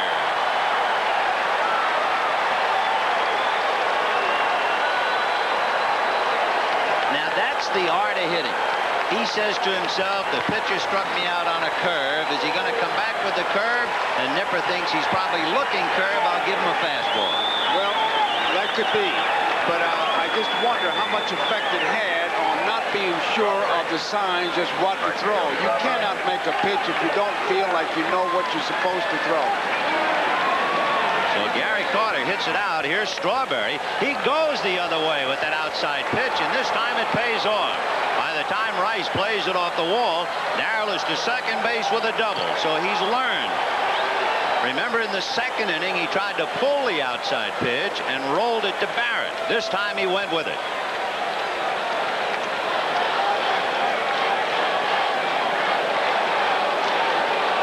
Here is the home run by Gary Carter. First pitch fastball.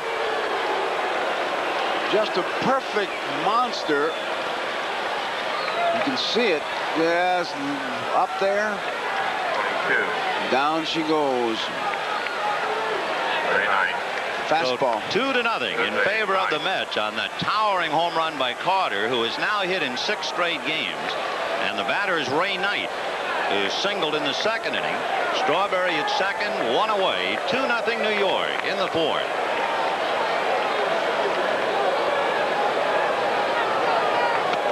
Slider strike. 0-1. John McNamara behind 2-0 on a roll of the dice in game 4. But remember his logic and his theory. Even if I lose tonight, I have my top 3 pitchers rested and ready. Hurst, then Clemens, and if necessary, Boyd. Good save by Getty, and the count 1 ball and 1 strike. Davy Johnson, of course, didn't have any room to gamble. He had to bring Darling back on 3 days rest. He will have Gooden tomorrow night. Then, if there is game 6, he'd come back with Bobby Ojeda. And if there's game 7, he'd have to come back with Darling and the staff again.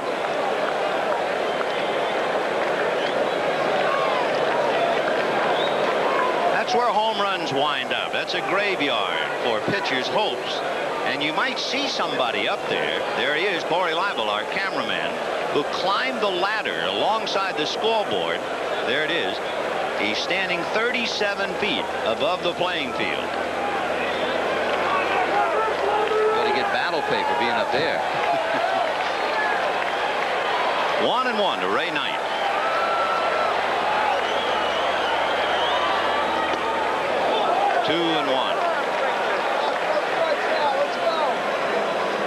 Isn't it always the way? You go to the ballpark, you see one ball club squandering opportunities, and kabloom, it's the other team that gets on the scoreboard.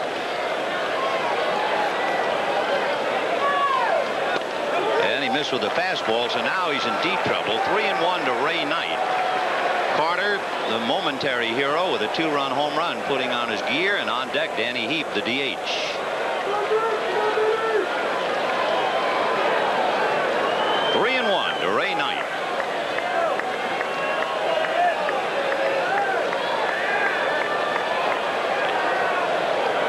Danny threw a little breaking ball. He couldn't afford to come in there 3-1 fastball. That's what he does when he's pitching well, is to throw the breaking ball or something besides the fastball when he's behind the hitter.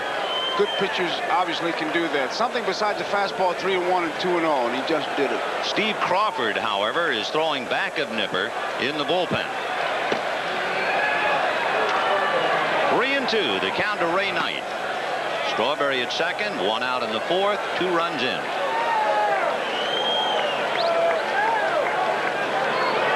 And line drive to center, base hit. Henderson is charging. Strawberry being waved. The throw cut off by Buckner. So Strawberry is in. It's 3-0 Mets, and Ray Knight holding at first base. So Knight is 2 for 2 with an RBI.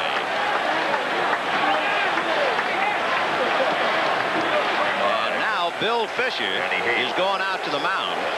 One of Fisher's concerns, and we always just try to give you what might be a possibility on the mound. When Nipper pitches, Fisher watches his left knee. If Nipper, being the competitor that he is, hurries up so much, his left knee does not come back far enough, and consequently he's high wild. And it could be, this is one thing that Fisher's talking to him about, the knee and slowing down. So he's given up a home run, a double, a single, and it is 3-0 New York. There's the knee. It looked like he brought that in fine, but he got it right down the pipe. When you're taking hitters deep 3 and 2, you just lose that percentage, and you can see Knight was just going to get a piece of that ball and try to put it in play. I just wonder how much the rhythm was broken by that long meeting of going over the signals, because it certainly did break his concentration. Well, here's Danny Heap, who hit into the double play in the second inning. Remember, he banged one to Buckner. 0-1 to Danny. They're holding Knight at first, although Ray is certainly not a base stealer. Nevertheless, Buckner's on the bag. And that's hit the other way, foul.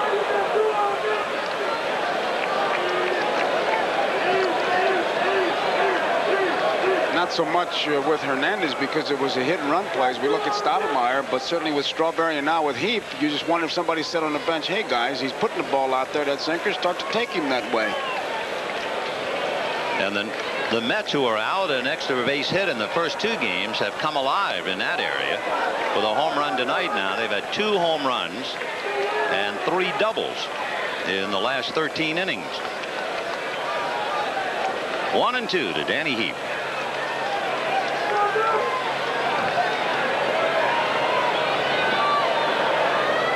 And that's hit foul into the crowd beyond the Mets dugout.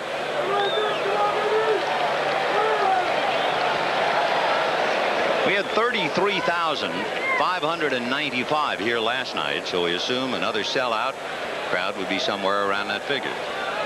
Beautiful evening in Boston after a magnificent day, although there is a cloud drifting in front of the moon in right center. 1-2. Hit the other way, foul. I think that the oversimplification would be that Danny Heap was up there trying to go to the opposite field until 2 strikes, and then I'm going to hit like Danny Heap can hit and just be natural, and he's a pull hitter. 1-2 to Danny. Knight holding at first. 1 out, remember. Tom Seaver, for a bad knee, would be pitching tonight, and there's a high fly ball into shallow right. Dewey Evans is there. And we have the second out of the inning. We told you that story, but to repeat, Al Nipper, growing up near St. Louis, would go into St. Louis whenever the Mets or Reds came in just to see Tom Seaver pitch. And as the fates would have it, Seaver would have the bad knee, arthroscopic surgery coming up as soon as the season is over. He would have pitched Game 4, and instead the kid who worshipped him, Al Nipper, takes his place. Here's Wilson. Grounded out in the 3rd inning.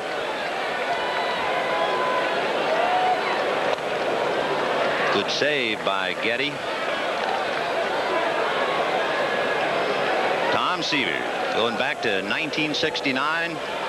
Ralph Kiner there to interviewing. The year of the impossible dream. And now a somber Seaver in his 40s, standing on the sideline. Mookie hits a fly ball to right center. Plenty of time for Hendu, and he's there. And puts it away. But it's Gary Carter's inning. That fastball he hit into the screen gives the Mets 2. They add another, and they lead 3-0 at the end of 3 1/2. In 1986, and for 6 years running, Ford made a commitment to quality. And Ford delivered. Because quality is job one. Ford is the only American car company that gives you an unlimited mileage warranty on engines and transmissions for 3 years. 50,000, 100,000 miles. There's no limit. A nationwide survey showed we're designing and building the highest quality American cars and trucks. Ford promises, Ford delivers, quality is job one. My amigo Juan just came out from Mexico, so I'm introducing him to my American friend Larry and our favorite beer, Miller Lite. Por favor.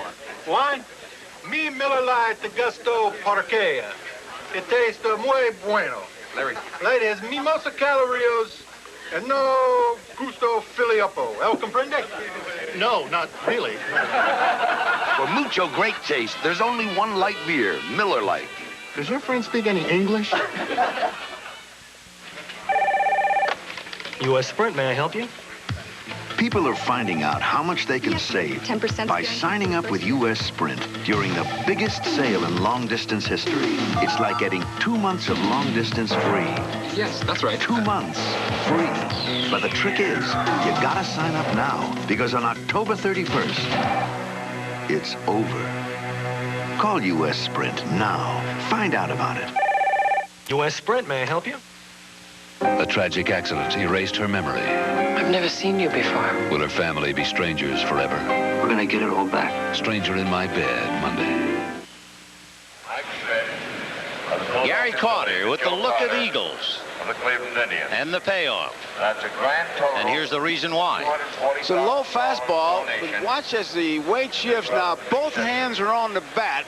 From the Mets. Which is in contrast, there you see it, in contrast to what Rich Gedman talks about. His style is to get that top hand off so he can get more power, and there you see it landing in that net. So it really makes no difference what you do until you're in that hitting zone, and if you can handle it, and both of them can, you get results. It's what you believe in. Now the crowd exhorting the Sox to come back. It's 3-0 Mets in the bottom of the fourth. Don Baylor, Dwight Evans, and Rich Gedman. Backman almost behind second base and now goes across the line. He was actually on the other side of the bag. Now I wonder how long the plate umpire will let him do that. He was moving while Darling was actually making his pitch. That could be a distraction to the hitter. Not this time. I think the only time he'll stop him, then if Baylor would say something.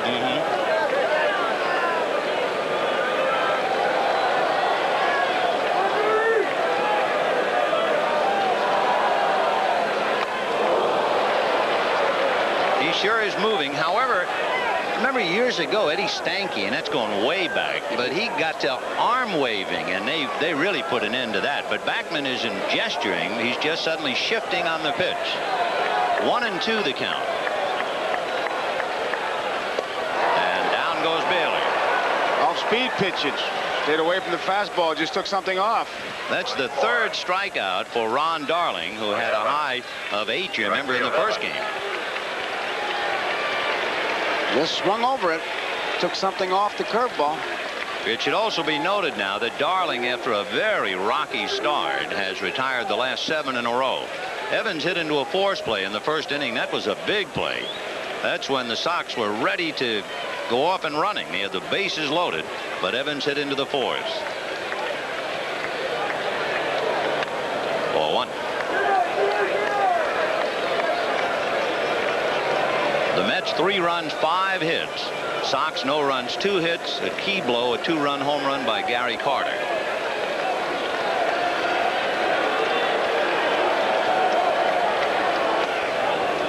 2-0 to Evans. On deck, Rich Gedman. And remember, Gedman opened up the second inning and pulled a double into the right field corner. Time.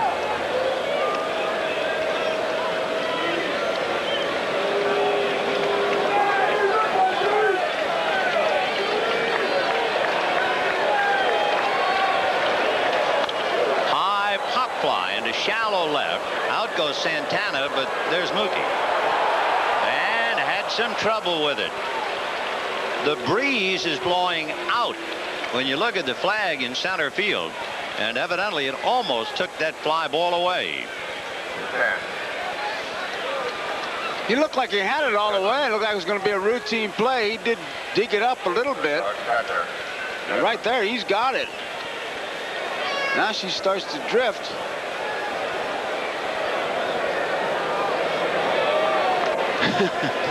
You can always smile after the catch. Right. And here's Gedman, who doubled to right. First trip. 4-1. Gedman pulling the ball between Keith Hernandez and the foul line down in the corner and got as far as third. There are so many stories, but I guess the one that smacks so much of Massachusetts are these two kids from St. John's and St. Peter's battling. I think it was on Logan Field where Getty would hit 500-foot drives, according to Ron Darling. And from high school to the big leagues to the World Series. Fouled off. 1-2.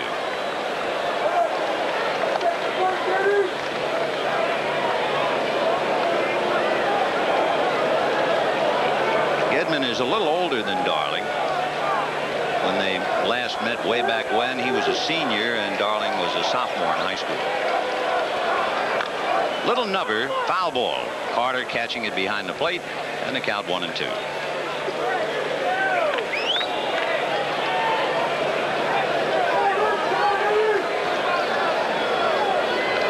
Same in every ballpark. Big crowd. Home team trailing. Quiet.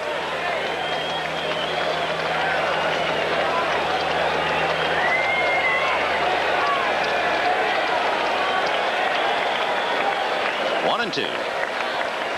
Off speed in the dirt.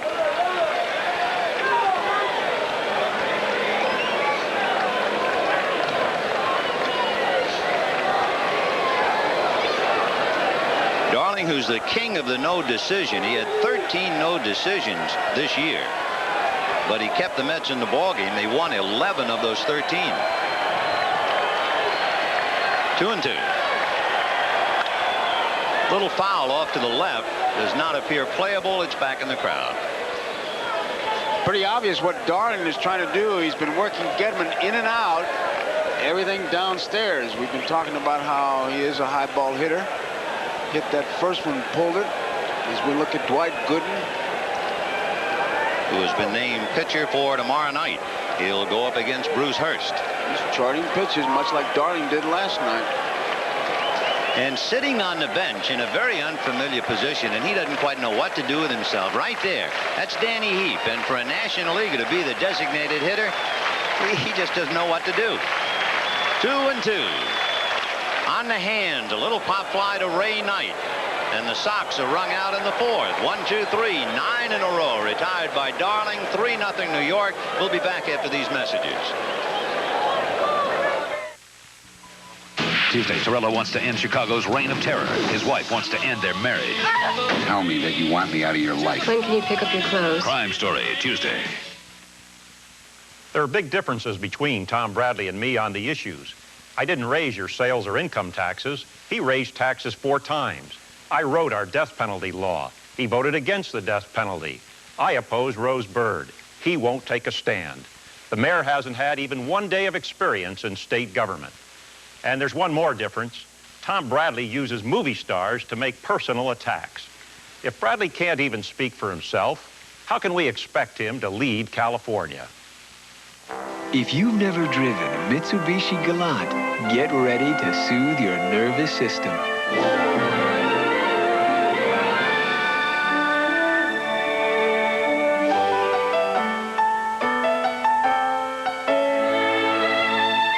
The Mitsubishi Galant, patiently crafted to keep an impatient world at a comfortable distance. Mitsubishi.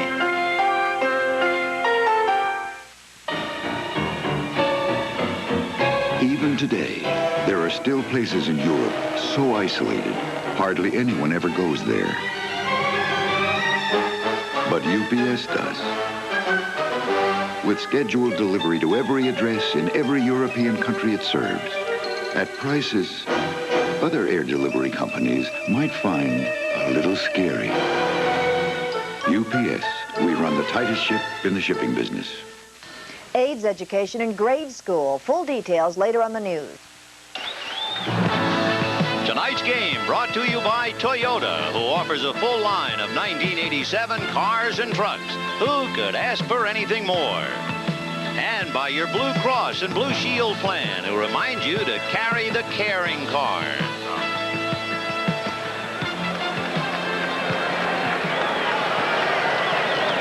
Rafael Santana, followed by Len Dykstra and then Wally Backman. And the bunt foul. Santana hit back to the box in the 3rd inning.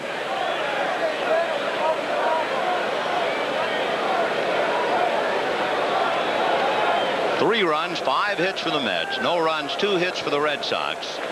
Carter a 2-run home run. Strawberry doubled, and Knight picked him up with a single. In there. Good off speed. Santana out in front tried to hold back, and he was tied up to take it. 0-2.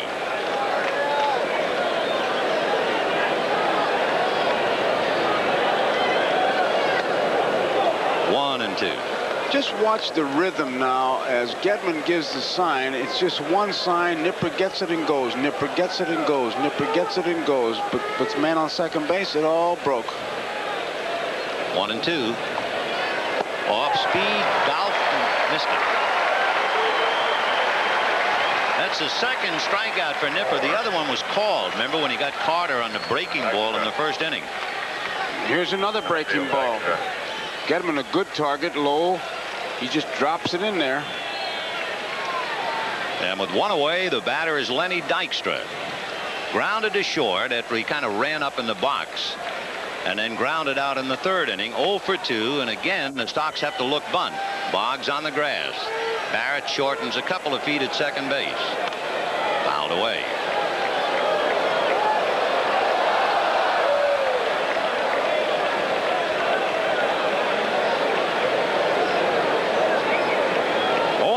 Dykstra coming off a 4-hit game last night. He scored 3 times. He really pulls that infield in, doesn't he? 1-1. I just wonder if sometime in Nipper's career somebody was stealing signs, because he puts that ball in the glove, as you pointed out, and never really holds it in that bare hand. And when it goes into his windup, and that's the best way to protect against somebody stealing signs. Fouled away down the left field line, out of play. Of course, at the same time, it's almost a 1 in a million grab to make sure you have a good grip, especially when you throw knuckleball, screwball, sliders, curves, everything else. Well, the only thing about that is that you throw it so often, he's been doing it for so long, it does become second nature. You think he sets it in his glove, you know, so that he can grab it cross seams, along the seams? He may, I don't know. 1-2. Knuckleball hit back to the box, and we told you he's a good fielder. That takes care of Dykstra. Good play by Al Nipper. Quick reflexes.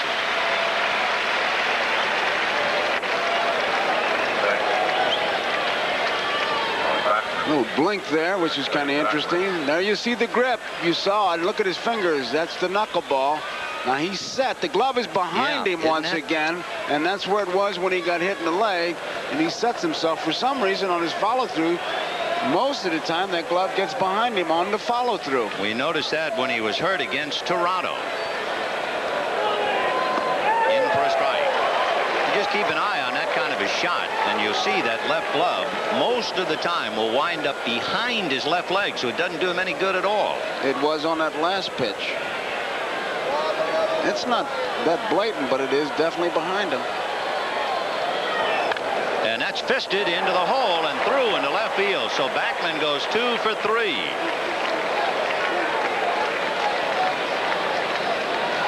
Backman, one of the runners that Davy Johnson says, if you get a good jump, go ahead, you're on your own. So with 2 men out here, even though you got that gap between first and second, you can bet that if he gets the lead, he's going to go.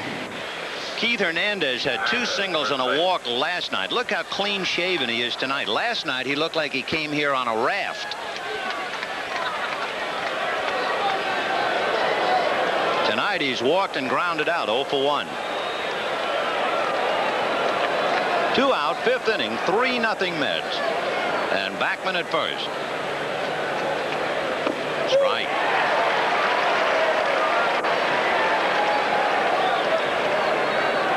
On deck, Gary Carter.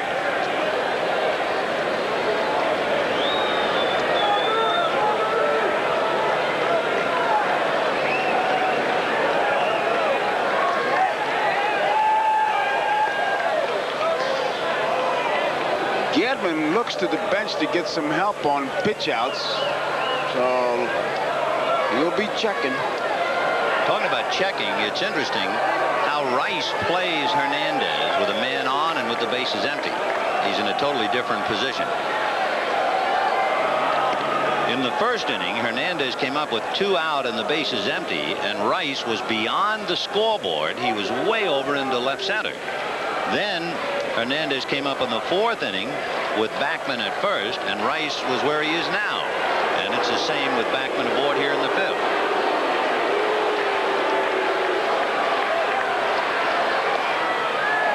One and one. Do you think they're telling us really, in looking at Rice, that they pitch Hernandez differently with men on? 1 and 1. I know Bill Robinson, when Hernandez came up in the first inning, pointed to Rice as if to say to Hernandez, look where he's playing you. That's a good shot we had of Nipper looking over there. When a pitcher gets set, he's got a spot in his set delivery that when he looks over there, if he doesn't see that runner when he glances, he knows he's got too big a lead. That's how he measures him.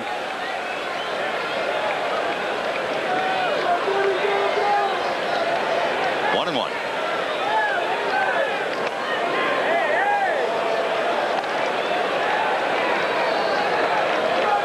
Balls and 1 strike to Hernandez. 2 out, top of the 5th. Mets leading the Red Sox 3-0. Wally Backman at first. Look out now.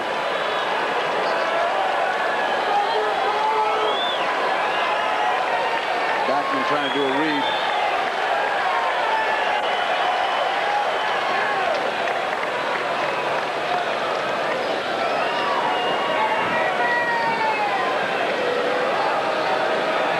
You have to get the second in 3.6 or less. You got a pretty good chance. Backman is talking, I think, to Buckner. 2 and 1. But his eyes on the pitcher.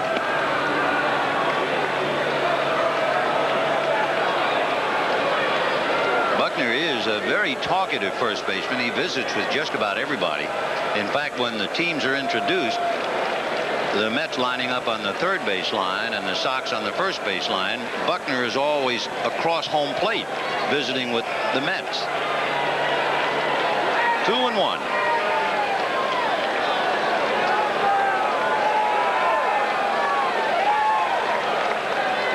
Backman goes. The pitch taken for a strike, and he's stolen it. You really felt it coming. Yeah. And you know, Hernandez looked down to Robinson, and Robinson nodded as if to say, good, good. Well, it was a slow pitch, and he just laid off it. Follows it all the way, and Gedman really got something on the throw, but a difficult pitch to get anybody. They have measured, they have timed Gedman. 1.8 to 2.8 is what it takes him to get rid of that ball. He got rid of it in good shape. And once again, he's going out there now to talk to his pitcher, put that man on at second base to make sure that they are together. This happened once before. The only time that the Mets had a runner at second base was in the 4th inning when Backman singled and advanced, and that led to Carter's home run. Then Strawberry doubled, and Knight singled him in to make it 3-0 New York. Now you have a runner at second with 2 out. 2 and 2 to Keith Hernandez. They're giving Hernandez the lines. The outfielders are pinching the middle.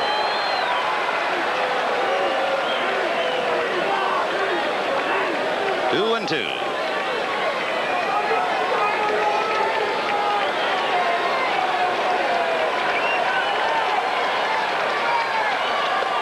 Ball 3. On deck, of course, is the fellow who has the big hit of the night so far, Gary Carter, the 2-run home run in the 4th inning. And Steve Crawford is up again behind Al Nipper.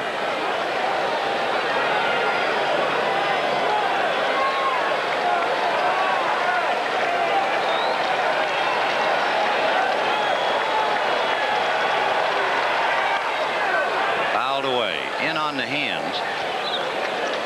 Breaking ball. Harrelson now with a runner at second will be in front of the coaching box, as you can see, and if necessary, he'll do one of 2 things. If the ball is hit to left field, Buddy will then usually charge towards third base. If it's hit to right field, he'll come down the line towards the plate. He's got to be busy. 3 and 2. Fastball, and it's hit to Buckner. And he's deep, but he can do it himself. So the Mets leave Backman at second base.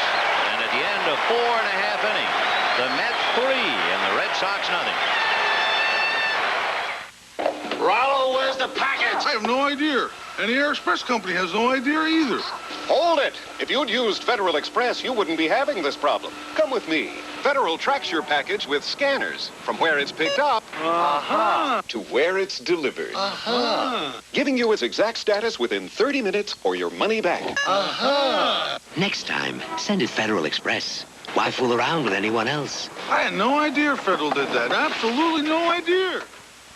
To know no boundaries, to let yourself run free. To know no boundaries is what the world should be.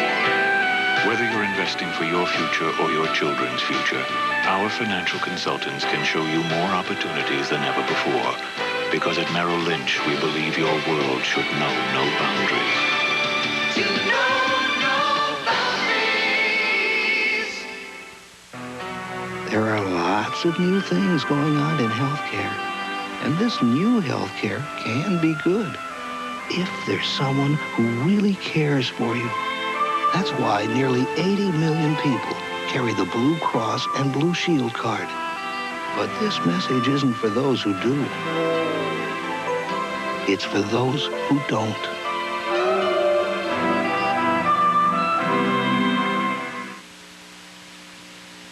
We're your type for memos and manuscripts, love letters for labels and laundry lists. If words are the way you write, we're your type. Writers IBM for hundreds checks, for doctor's orders, for company checks, police headquarters, for offices big and businesses small. We're your type. We've shown you the pound ball. Here's what the knuckleball looks like. It's kind of a misnomer because as Nipper comes through with it, it's almost like a fingertip ball. You can really see how he's got the fingertips on it. And here it comes. That's what the hitter sees. That's why a knuckleball pitcher takes good care of his fingernails. A hangnail to a knuckleball pitcher is a serious injury. And now. All right, they're alive at Fenway. Bottom of the 5th inning, 3-0 New York. And the crowd asking Henderson, Owen, and Boggs to do something.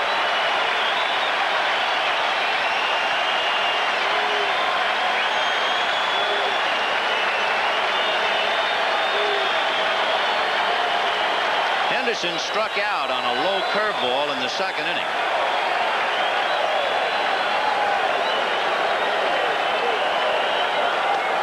Ball 1. Darling is on a roll. He's retired 9 in a row since the double by Gedman back in the 2nd inning. Fastball slicing down the right field line, curling foul and out of play. 1-1.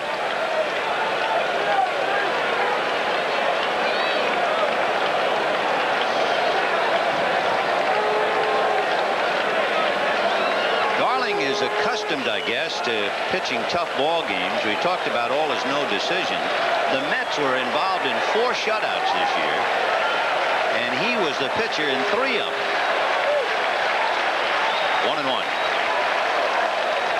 And then, of course, game 1, he and the Mets were shut out 1-0. Tonight he's leading 3-0 in the 5th.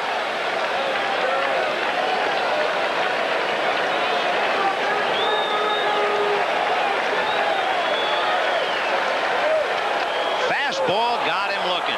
So he was looking for the pitch that he had struck out on, the curveball, and he was left gazing at the Express. And I'll tell you something, even if he'd have swung at that one, he wouldn't be able to do much with it. Look where he places it. Not only is it a good fastball, the location is dead perfect.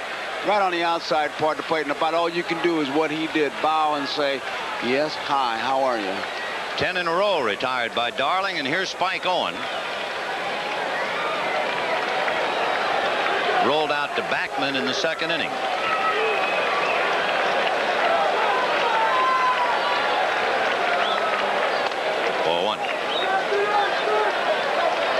The 2 men so far in Red Sox uniforms who could kick themselves would be Evans, who hit into the 3rd out force play with the bases loaded in the 1st inning, and Boggs, Sox, who flied out for the third out with Gedman at third in the second inning.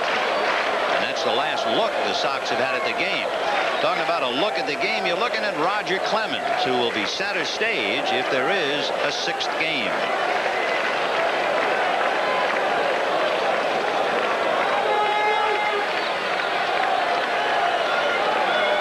One and one. Ball two.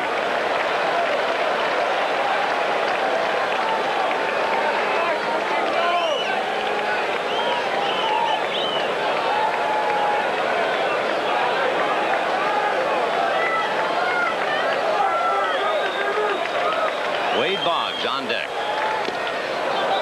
2-2. Owen didn't do anything against American League right-handers. From this side of the plate, he had less than $1.50.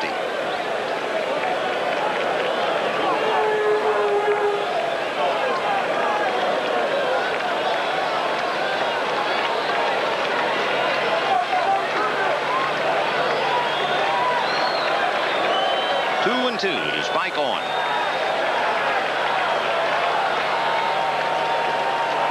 Fastball jammed him, but it's curling over towards the Mets dugout and on the roof, and a nice catch in the dugout to save Ray Knight. Then while we got the foul ball, it's interesting to watch the coaches of the Boston Red Sox. Now, Latchman at third base usually has 1 foot in the coach's box. This time he's got 2, but he'll have his right foot in there. Riniak is out of the box in contrast. That's the way he does. Now, that's allowed if you got 1 foot in there. Riniak is outside the box at first base. There you see that. Now, Harrelson is way out, and there is a rule about it.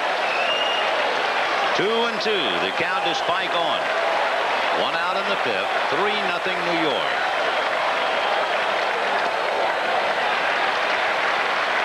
Three and 2 to Owen. Here's Knight going after that foul ball, checking the dugout. Of course, he's in good shape, though, because all his players are going to be there, and they're going to protect him. Oh, they're going to protect him. Good save by Hojo. Now, the other side, you may or may not get some help. Yeah, you'll hear something like lots of room. That's right, and then it's a quick visit to the dentist. Howard Johnson has made 1 catch tonight. 3 and 2. And he walked him, and to walk Spike Owen hitting left-handed is almost sacrilegious.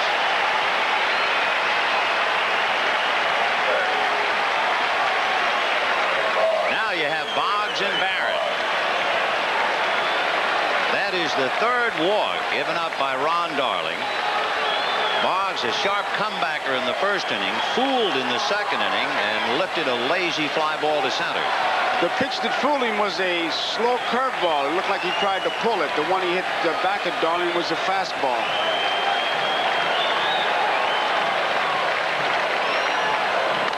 Ground foul outside of 3rd down the line. First pitch, very rare. That's first time in the series, I believe. Absolutely. He just doesn't do it, but he figured that Darling would maybe try to get ahead of him. He was going to go the opposite way. His target is from about the speakers and left center field over on the fastball. If he gets something off speed, he's going to try to pull it. 0-1. Owen at first, held on by Hernandez. 1 away. Change, 1 ball, 1 strike. There's about the target for him. You see it's right up the middle. That's what he shoots for. In that fastball, and he'll play your tune from the speaker over to the line. High fly ball into left center. Dykstra going back on the track at the padding and makes the catch. And back to first comes Spike Owen. Again, that breeze, which is blowing out towards left center, gave that ball a little extra push. And Dykstra took a look at the wall to see just how much room. That's a 20-foot warning track, so he had some room.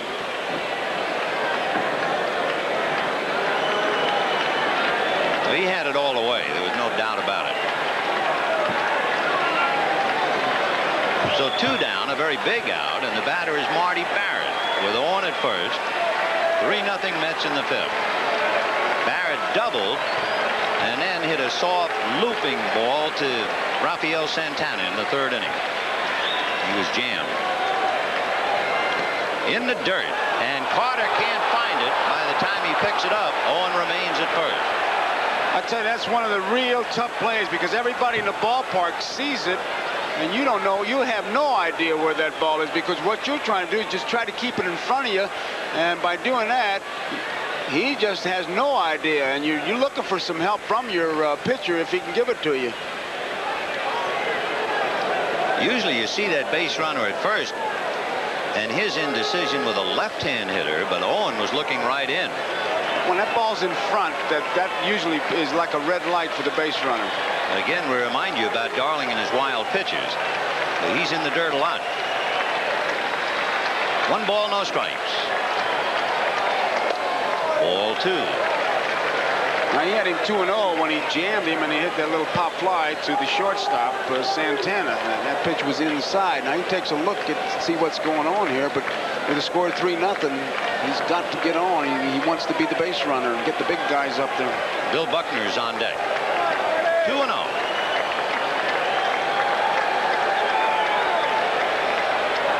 Barrett takes ball 3, and Darling with a look of disgust, and Carter does a little cheerleading before getting the ball back to him. That's a very polite word, cheerleading, because he let him have some pretty good blast there, because the one thing you don't want to do is walk the guy to get the time run at the plate. Well, if you walk Owen in Fenway, that's bad enough. And now Davy Johnson thinking if he walks Barrett and lets Buckner come up and hurt him, that's really bad pitching.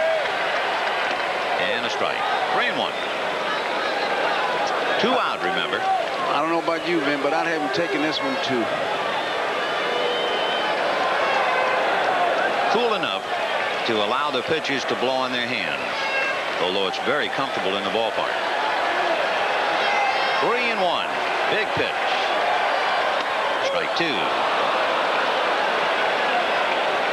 So with a full count, Carter reminding everybody, keeping the infield in the ball game. Owen will be going. Hernandez is off the bag.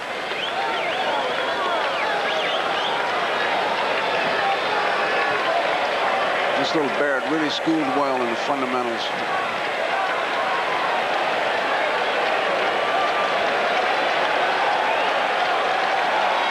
Owen at the ready to go. There he goes. Fastball hit up the middle. Base hit. And Owen is on his way to third without a play.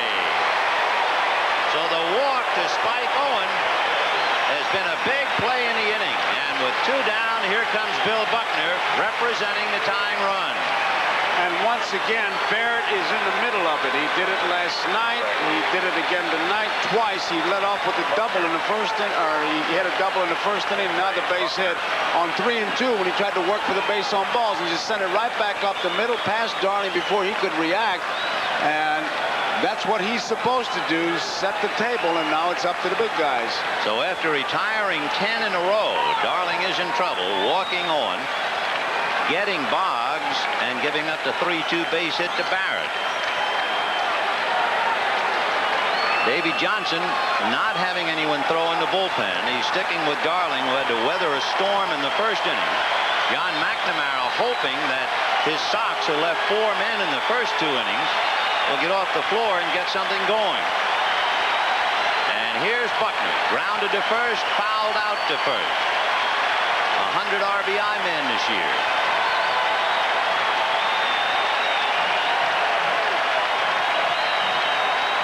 Fastball, pop foul, off third and way out of play. 0-1.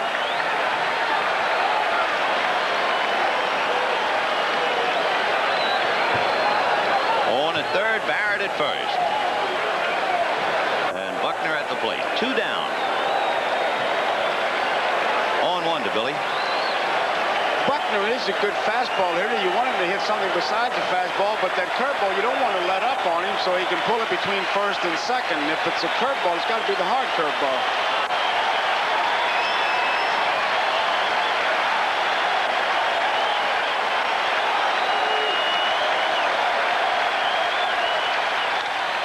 Little pop fly, and it'll be Wally Backman to put it away, and Darling has dodged the bullet in the 5th. No runs, 1 hit, 2 left. The Sox have left 6, and at the end of 5, 3-0 New York.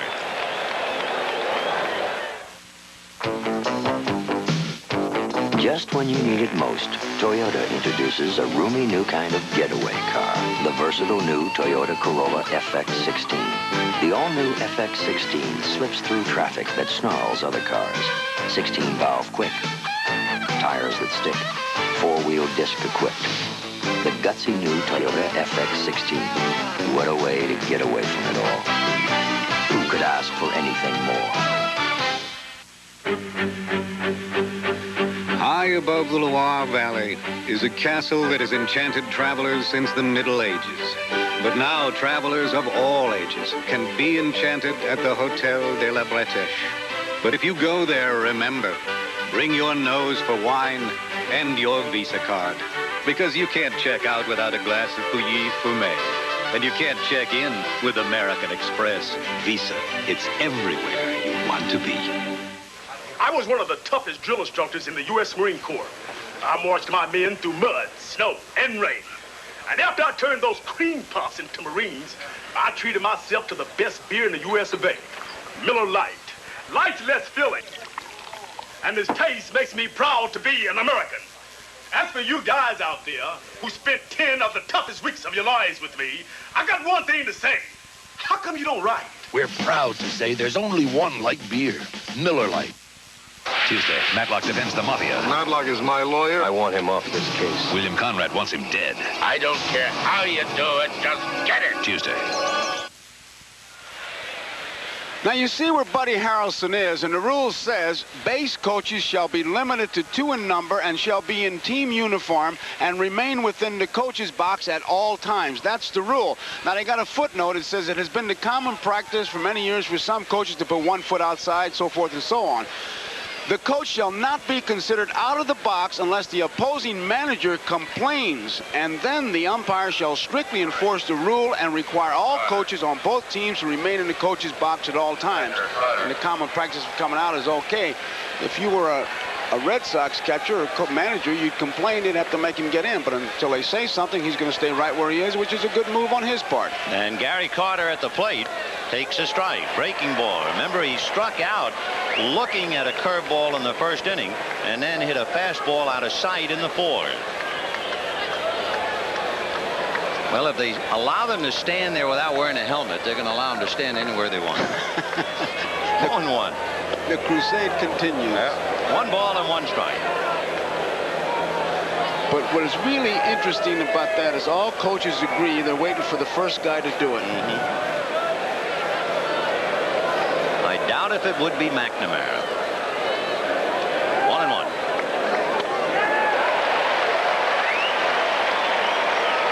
Gary, with the home run tonight, has hit in 6 straight. And had that been a fastball, he'd have had his second home run. But he was looking fastball, and they took something off the curveball, and you saw what happened. 1 ball, 2 strikes. 2-2. Carter, Strawberry, and Knight, if anybody gets aboard. The DH, Danny Heap.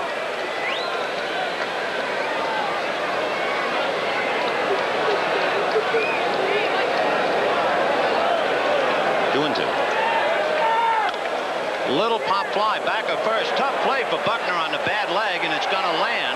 And Carter's going to leg it for 2 as Evan has to throw the ball back in.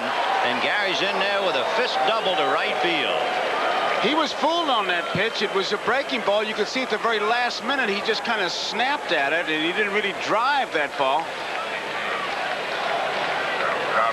And Carter, when he's up there, I mean, he follows that ball all the way. Take a look at his eyes. Now, they'll open up when that ball gets close. Look at that. Like somebody put a quarter in his nose. Look at those eyes open up. Good hitters do that. A modest thing and thine own. A little blooper the other way. In the box score, it's a double.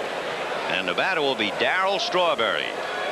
Evans never had a chance to make a play on him. And Carter wasn't going to take any chances. He went in head first. Landing gear down. So here's Strawberry, grounded out on an outside pitch that he tried to pull. So they came right back in the 4th inning and pitched him away. And that time he doubled to left. Now he has to try to pull, at least get the ground ball to move Carter to third base, because in the 6th, 7th, 8th, and 9th innings, that's when you have to hit that ball to the right side. For the Mets, their third extra base hit tonight. 2 doubles and a home run. And they had a home run and a couple of doubles last night.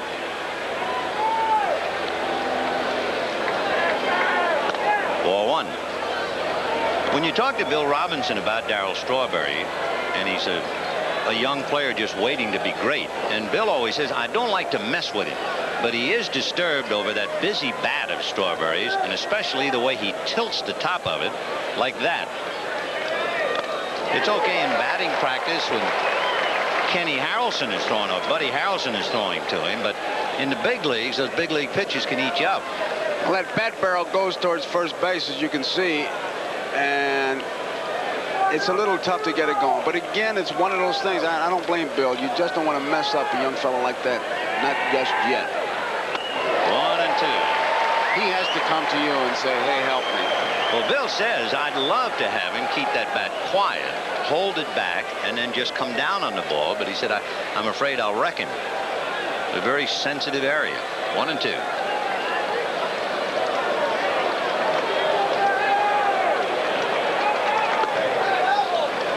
Here's where he has to shorten up, Vin. He's got to shorten up that big swing and at least get the ground ball. But that all comes with playing. I mean, we lose sight of the fact that he's a baby. That's right. I mean, he's a baby. Oh, but what a baby. Oh.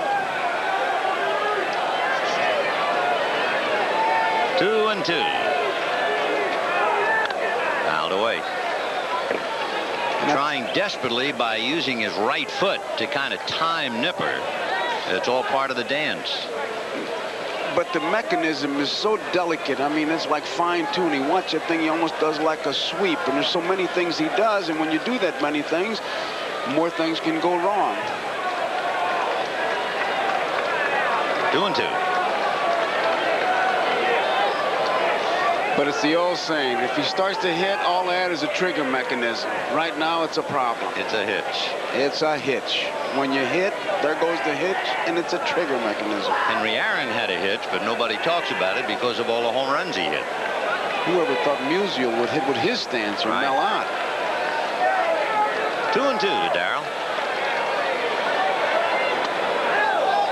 Now Nipper being overly cautious, nibbling, which is not what the Sox want. And he's 3 and 2 to Strawberry. Crawford throwing back of him in the pen.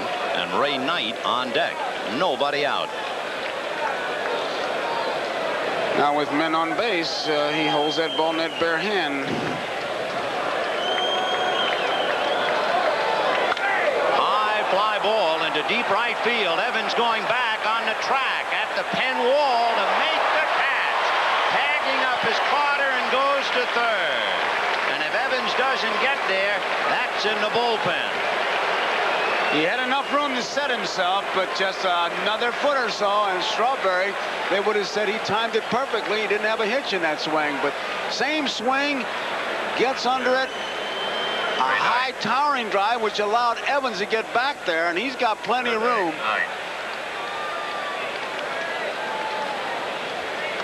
Waiting for it. Look at there. So Strawberry makes out, but he does get his man over to third as he barely misses the home run. And of course, Evans probably hearing familiar words from teammates. Plenty of room. But even with his great arm, Carter was able to move over to third, and Strawberry moves back on the bench. And the hitter is Ray Knight. Single to left, single to center. The infield is up. Ball 1. So here in the middle of the game, 6th inning. The Mets leading 3-0. The Sox don't want to give up another run. Strawberry did his job, though. He did make it out, but he picked up a base. Knight was number 2 on the Mets this year in scoring fly balls, if you're thinking about him lifting one out of the infield. 1-0.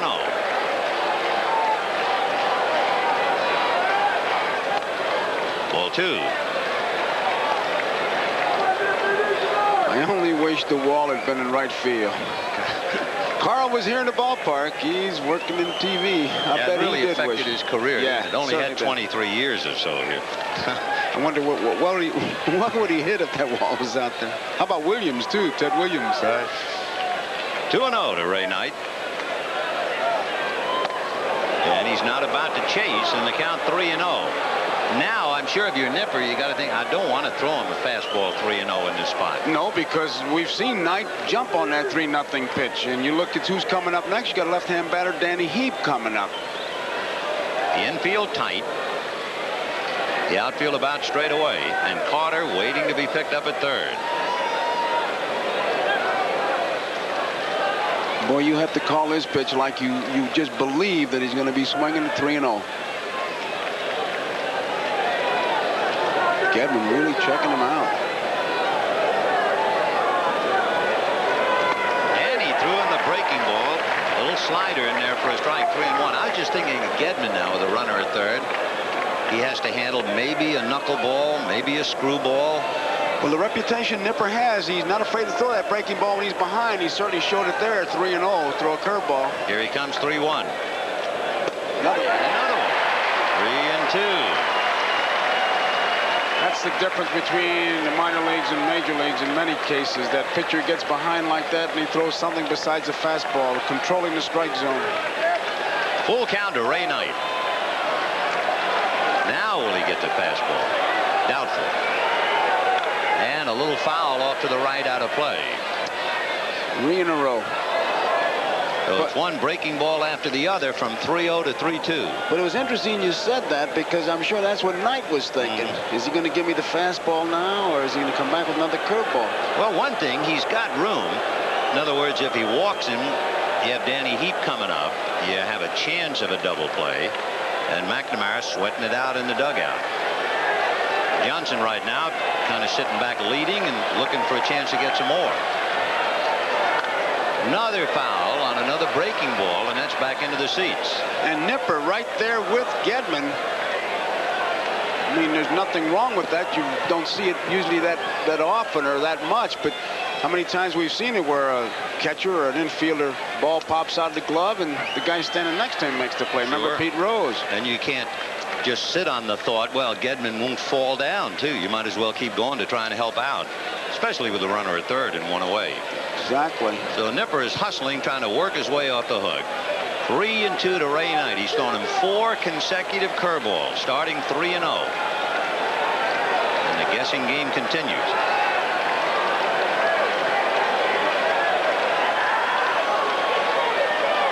Fastball, whack to left. Rice handles it, and Carter is going to come anyway.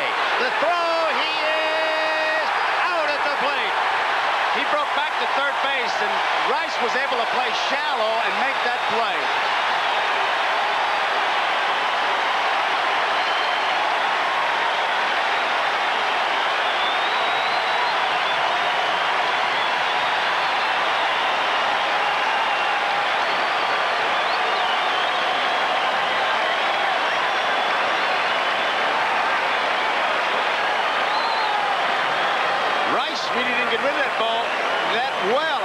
Trouble gripping it, but I think one thing that helped was Carter kind of broke in.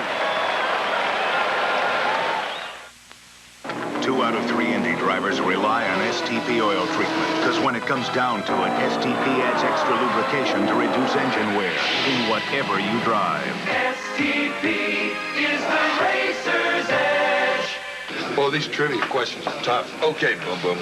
What did Al Capone say when surrounded by the FBI? Back it off. He's right. I don't believe it. Name the English band that performed the first rock opera. Who? He's right again. Amazing. All right. What beer tastes so good it's the 2nd largest selling beer in America? Miller Lite. Coming right up. He won the game. This game is easy. No question about it. There's only one light beer. Miller Lite. Once upon a time, millions of us roamed the bathrooms of America. We're bull shavers, convinced we had to use shavers with all kinds of expensive extras. But we don't pay an arm and a hoof anymore, 'cause us bull shavers are becoming Bic shavers. Bic gives us an extraordinary shave at an extraordinary price, without bells or whistles. To pay more makes you, well, bullheaded. Try the Bic for normal or sensitive skin, and you too will have a beef. with bull shaving. The parents of these kids have very different jobs, but when Dean Witter helps manage their investments, they're all treated the same. Special. Everybody is somebody, a Dean Witter. A member of the Sears Financial Network. The There are a couple things that made the play for the Red Sox. One thing, Rice is in shallow, and as soon as that ball's hit, Carter is off the back. Now he goes back, but it's too late. And Rice, playing shallow, gets off a throw all the way on a fly to Gedman, and Gedman forces Carter to slide in. He's almost closer to first base than he is to plate, and now he tries to tag it, but it's too late. I can't believe he would try to come in on a line drive to shallow left field. Gedman stayed right with him as he tried to hook inside and avoid the tag.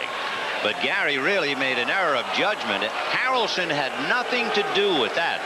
Carter looked at the left fielder, and he made the decision to go. But as soon as that ball's hit, he's got to go back to the bag, and he watched it about 4 feet off, and then he went back. And I tell you what the play has done, it has given the Sox new life, and the crowd has been chanting, "Here we go, Red Sox, here we go." Well, we'll see. Rice, Baylor, and Evans in the bottom of the 6th inning.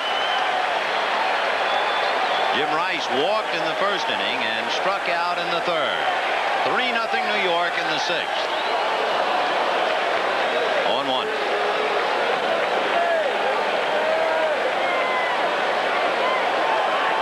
Three runs, 7 hits for the Mets. No runs, 3 hits for the Red Sox. Boy, he came right after him with a fastball that time. And got it in tight. Showed him a message.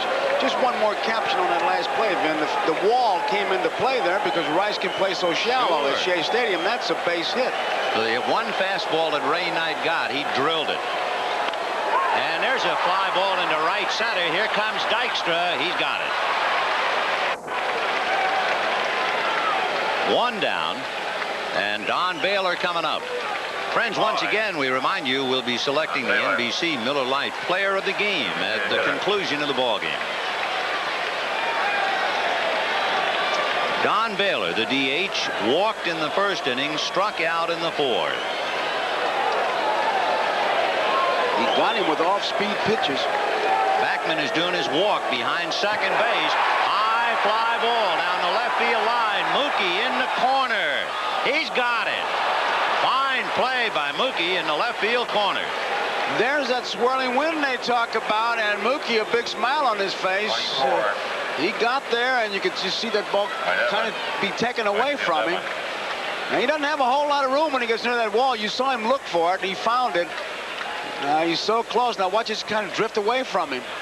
Tell you one thing, it looks like Mookie's having himself a ball, and he might very well enjoy it, because when you think about it, in the blink of an eye, as far as a man's life is concerned, from the World Series to an old-timers game, it's just around the corner, and he's having fun. Here's Evans with Gedman on deck. Evans, a big out in the 1st inning with the bases loaded.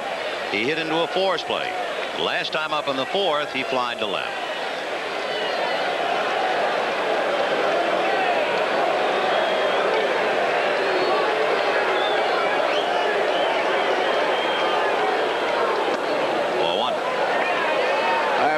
Seen it. There's Mookie from Corey's camera behind him. That's what he's looking at. I grew up from that position. Behind the center fielder in the bleachers in the old Polo Ground. Ball 2. 2-0. This is an interesting inning because if a baseball game is really charted by a graph, the Red Sox up because of the big play, the Mets have to answer that challenge. How do you do it? By setting them down 1, 2, 3. It's just like when they scored 3, you got to come back and score 1 or 2. Well, we have 2 out here in the 6th inning.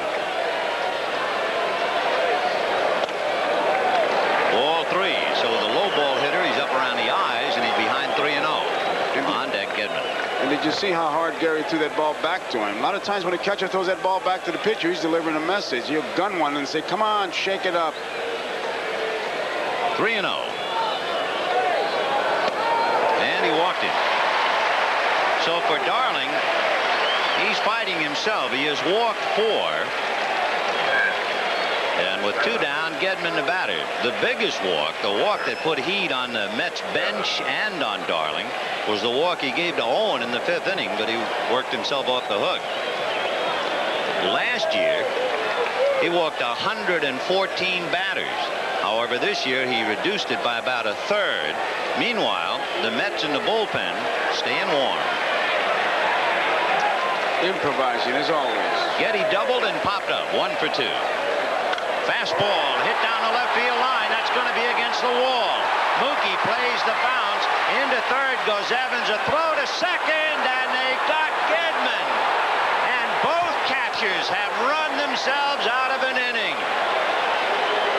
Where Gedman was going, they shot him down. No runs. 1 hit, a man left. At the end of 6, 3-0 New York. We'll be right back. On 1986, they call it state-of-the-art nutrition. My energy level has really improved. Could this new health program be a health hazard for some people? Tuesday on 1986. Find your lucky lotto numbers. A car, now get up to speed. I got mine, so you go find 6 lucky numbers you need. It's the breeze. Ooh, it's the strike. Watch the numbers light. Look anywhere, you can be a millionaire. It's the new way to play, where you play your own way. Watch it grow. Play Lotto. Hey, did you ever fly one of those airlines, no frills? I did. Oh, forget about it. But there was no place in my bag. They said put it under your seat. There was a guy sitting there. Oh, I tell you, no frills was right. I ordered like a lamb. I couldn't get past the wool. Now I fly Western. It don't cost any more, and they treat you like you're somebody. Even if you're nobody. Western Airlines to 68 cities is the only way to fly. Working at the Golden Nugget is exciting. Exciting. That's right. You know who stays in this room? Frank Sinatra. Frank Sinatra? You know who slept in that bed? Oh. Kenny Rogers. Kenny Rogers is my favorite. And you know who bit this toast? Dolly Parton. Dolly Parton is the best. And this is the room where they make the Golden Nugget commercials with Steve. Who? Steve. A traffic reporter killed in a chopper crash. Details later on the news. What Jim Rice told us, when that ball hits from the scoreboard to the line, it's a true bounce. Mookie plays it perfectly, even though he hasn't played the wall that much, and you would think that Gedman, with a pretty good idea what happens, tries to get in the second. It's not even close, and the tie and run, forget about it. Never gets to the batter's box.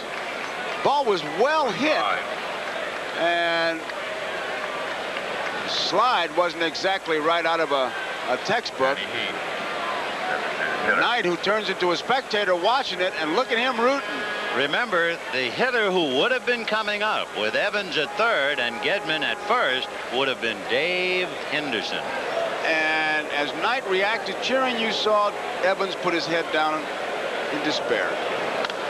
High pop fly off third. Wade Boggs coming over in front of the Mets dugout.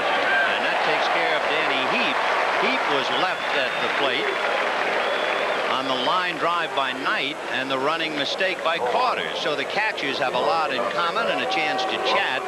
Steve Crawford, you might remember, came in the second game, worked an inning and 2/3 and allowed just 1 hit. As you can see, he didn't have a win during the regular year, but he's had 2 during the postseason. He won the 9-3 game. Well, here's Mookie making his contributions in left field. Mookie caught a drifting fly ball. He had to fall down to handle it. Went up against the wall to make one, and then threw out Gedman. He's been busy. Bouncer by the mound to the left of Owen and into center field, base hit. So Mookie is 1 for 3, and that'll bring up Rafael Santana as Crawford surrenders a single.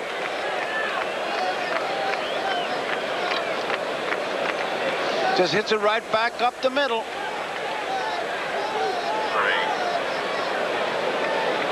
Nipper in 6 innings allowed 3 runs, 7 hits. Now Crawford allows a base hit, and here's Santana coming up. Santana hit back to the box and struck out. Mookie runs well at first.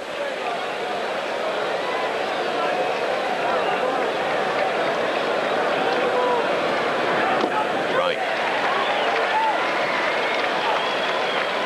We're in the 7th inning, 3-0 New York.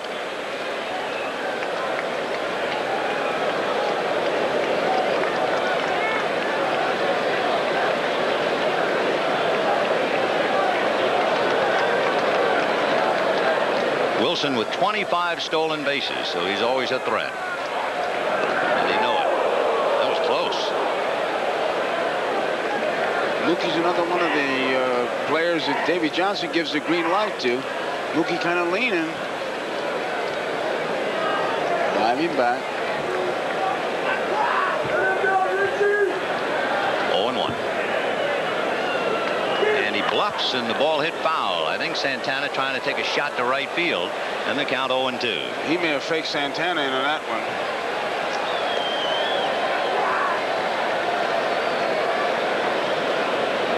Hard to believe that a big league hitter can be trying to hit a 90-mile-an-hour fastball, and yet he can spot the runner. Believe. Yeah, that's why they're in the big leagues. I've seen some guys do things I couldn't believe. Think you got the ball in your mitt, they'll take it right out.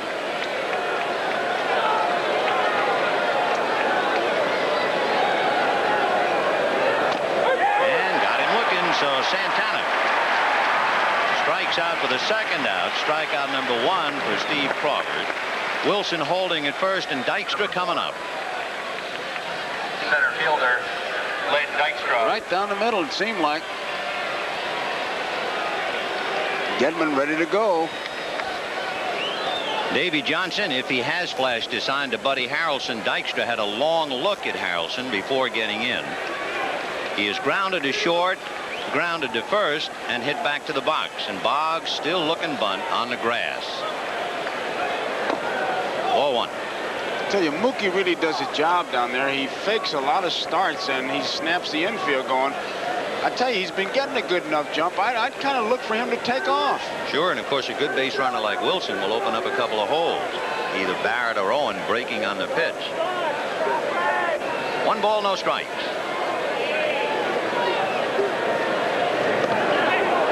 Close again. Crawford's quick and coming over there. I don't think Mookie wanted that one to be quite that close. Kind of goes in standing up and almost nonchalants it in there, and that ball gets over there in a hurry. 1-0 to Len Dykstra.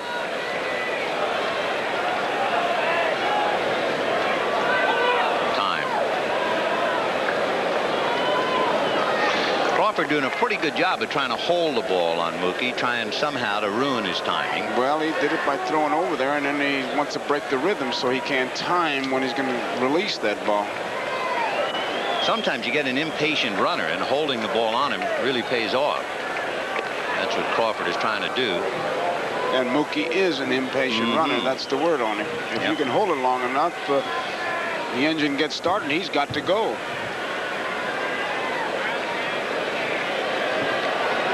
3-0 Mets, top of the 7th, 2 out. And he's gone. The pitch is a strike. Gedman's on a bounce. It hits Mookie, and it's deflected to Spike Owen. And that saves a base. Otherwise, the ball's into center field, and Mookie is at third. And that big Crawford really got down. You look for Mookie to go. He was getting a good jump on his false starts, and then there he goes. And I mean, it's a straight steal. You see his head down looking for the bag, and the throw comes right into him, hits him right in the arm, and it goes right to Owen. That tells you it's a straight steal. So because of the fortunate carom, the Sox are lucky that Mookie is at second and not third with 2 out, and Dykstra with the count 1 ball and 1 strike. Well, that ball Gedman threw in such a hurry really sailed or tailed into the runner. When you do that, it's because you don't have all seams. You're not throwing across the seams, and you throw that sailor. Big Crawford had to duck on that throw. So we'll see now about Dykstra picking him up. On deck, Wally Backman. Boy, did he fly open on that one. 1-2.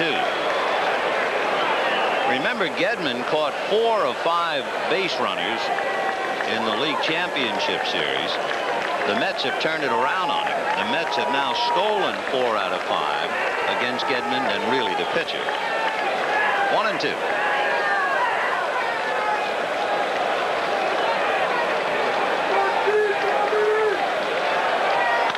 High fly ball, and to pretty deep right field. Back goes Evans on the track at the wall. Leaps, he can't get it. Home run for Dykstra. And what a picture Evans paints in right field. He got that ball inside. He got the other one outside. He missed the strike, and he gets this one inside, and the little guy just turns on it and pumps it into the seats. Lenny Dykstra, who inspired the Mets with a first-inning home run last night. And all you really have to do is look at Dwight Evans for the whole story. It's worth more than 1,000 words. You got a glove on it. Now look. There it is. That's the picture.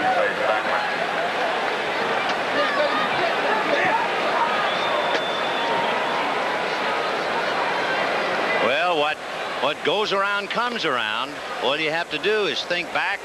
Anaheim Stadium in Southern California. Dave Henderson, Bobby Grich, the long drive to center. Henderson getting his glove on it and spilling it over. And now Evans is hit by the same thunderbolt, and it's 5-0 New York.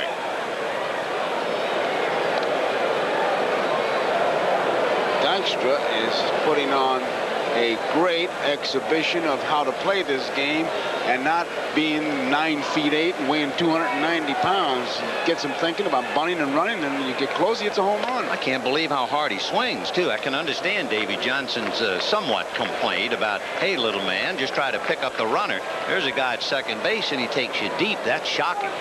But that first one outside, he just kind of tried to punch it to left field. They got inside. He turned on it. 3-0. Right. 5 runs, 9 hits for the Mets. No runs, 4 hits for the Sox in the 7th.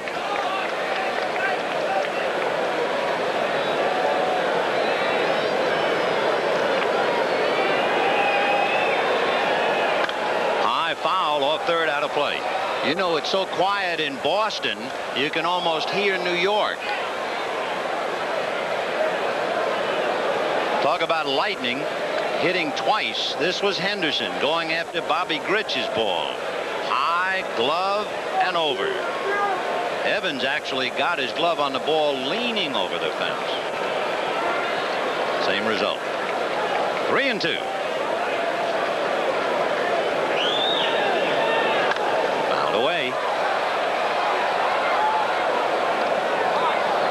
John McNamara. Roll the dice, came up snake eyes. Nipper gave up 3. Now Crawford gives up 2, and he's down 5-0. Ray Knight has time to smile and chat with his manager.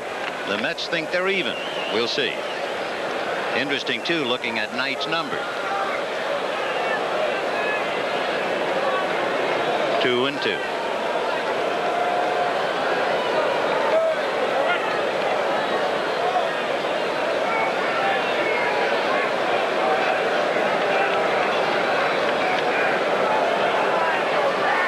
Two down and a full count to Wally Backman.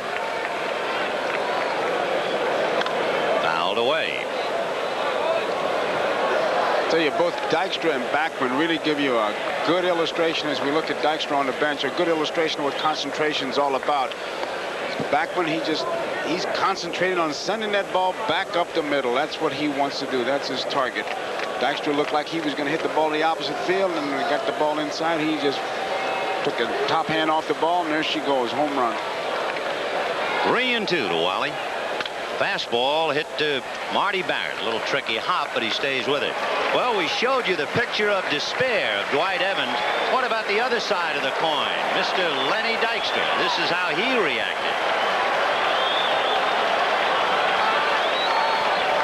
And at the end of 6 1/2, 5-0 New York. This guy thinks he makes a better Bob Uecker than I do. Bingo!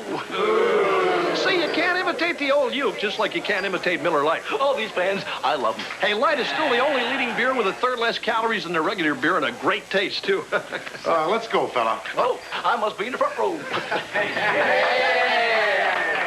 Imitations don't make it. You can't copy an original. There's only one light beer, Miller Lite. You ever see my John Wayne? The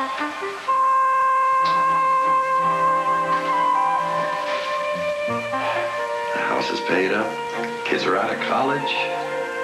Things are fantastic. So what's the problem? Things are not so fantastic.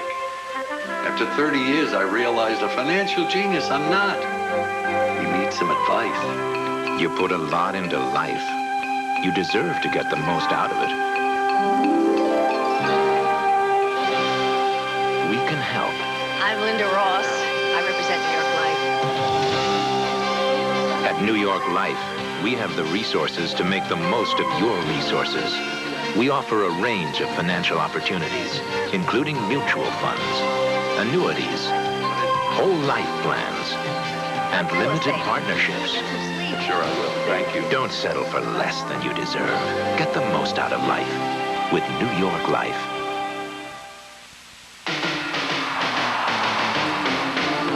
Tonight, you'll know how I feel. It's hot.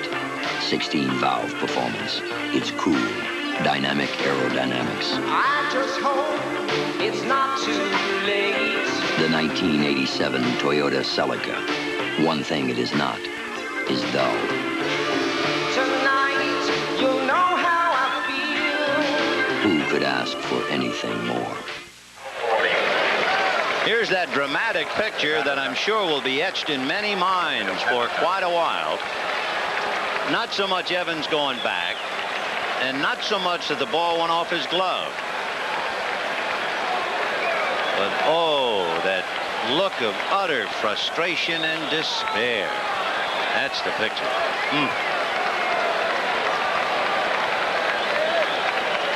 Life in the big leagues. Dave Henderson, who had a chance to be a hero if they had only allowed him the opportunity, and that was when Gedman ran the Sox out of the inning. Henderson was due out. Ball 2.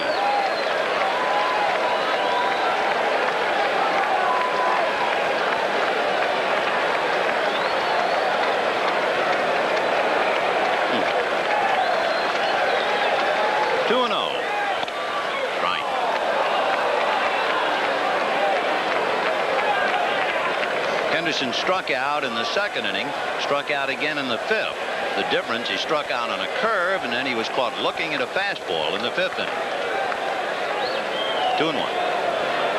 Fastball, so he's a little mesmerized up there now. Not only that, the pitch, Vin, Darling is really doing a job of controlling the strike zone. I mean, he is spotting that ball so well right on the outside corner. He's got him to where he can throw the curveball or the fastball now. 5-0 Mets, bottom of the 7th. Fouled away. Darling, trouble in the first inning, slight trouble in the second, and then seemed to get his rhythm and retired 10 in a row. And then gave up a walk and a base hit in the 5th inning, a walk and a base hit in the 6th inning. But with Getty trying to go for 2, he was off the hook and now starts it fresh here in the bottom of the 7th.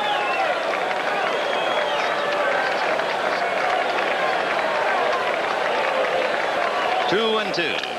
Busted bat and a fly ball down the left field line. Mookie over to make the catch, and look at the foul territory. Just about enough for a camp chair. And the bat broken, and Henderson, a picture of frustration, going back to the dugout.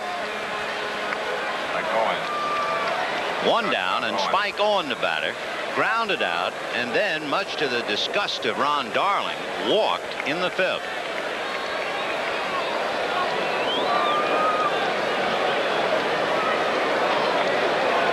Dave Henderson struck out twice, breaks his bat, and fouls out. It's been a long night for Hindu. 4-1. You've seen the anguish of Dwight Evans. It wasn't always quite that way. So later on, we'll dust off a happy memory for Dwight. 2-0. He's just really disgusted with himself because he's just trying to throw a fastball over the middle of the plate for a strike. And here he is behind, 2 balls and no strikes. He's got a 5-run lead. To a guy who hit 130 against right-handers this year. 2-1. That was borderline. Spike's got 1 home run this year in 591 plate appearances. 1.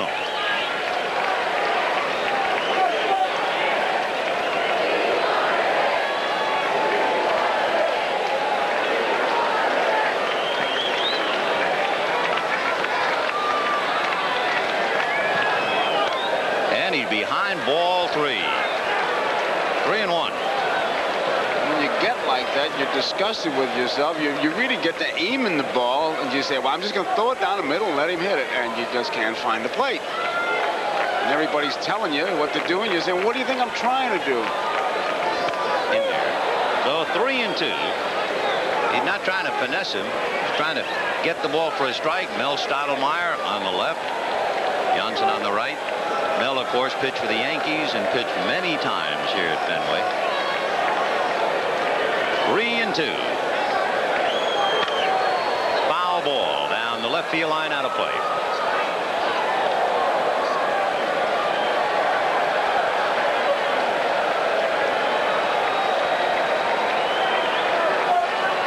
Full count on. 1 out, 7th inning. 5-0 New York. Trying to get even in the series.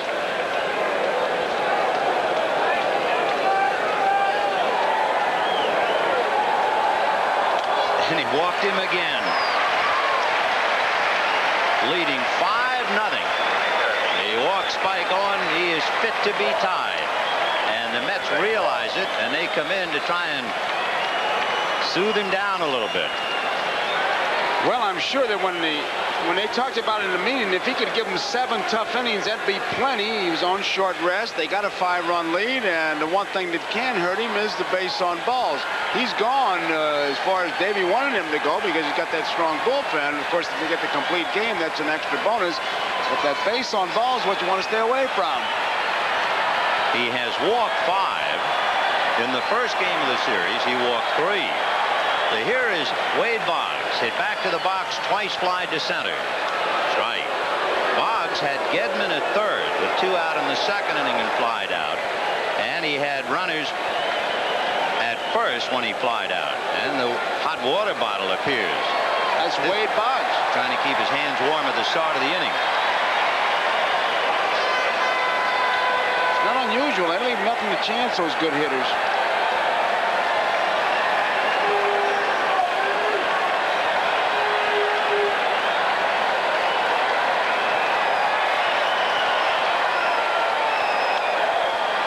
Something.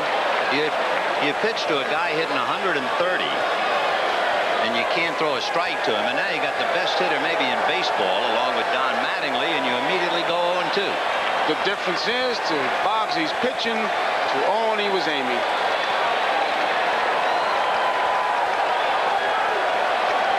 To Wade. A lazy fly ball. He didn't get enough of it, and Strawberry is right there. That's the second out. So Boggs hit one back to the box and 3 lazy fly balls. Owen is at first with 2 out. Marty Barrett, the hitter, and Boggs, a picture of disgust and frustration.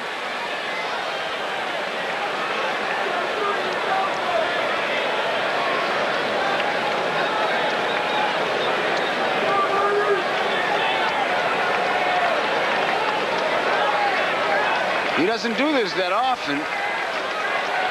He's 0 for 4 today, and a bit disgusted that he didn't hit that ball a little bit better. So the batter is Marty Barrett. Double, single, popped to short. 2 for 3. Ball 1. 5-0 Mets in the 7th.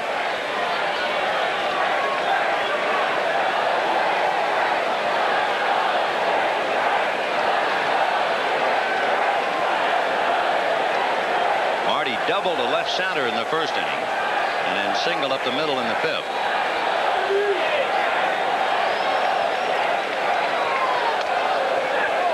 He's behind to him 2-0 with Bill Buckner on deck.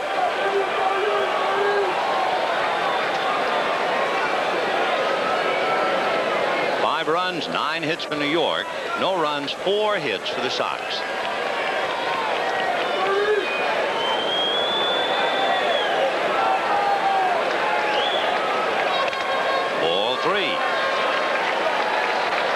Remember the last time that Barrett was up, he worked the count to 3-0 and then worked it to 3-2 and got a base hit. That'll start stirring right now. Stottlemyre on the phone. 3-0 the count to Marty Barrett. Taken all the way, ball 4. So Darling is laboring now. And Roger McDowell, the sinker baller, will get up in the pen. If you remember, McDowell pitched 2 innings back of Bobby Ojeda last night and retired 6 in a row. Now McDowell heating up, meeting at the mound, and Buckner the batter. Buckner has grounded to first, fouled out to first, and popped up to second. His pop-up in the 5th inning came with runners at first and third. For Darling, 6 walks, his season high, and Mel Stottlemyre on his way out to the mound. I don't believe Stottlemyre makes pitching changes very often, so he's not bringing a hook with him. He's out there to counsel.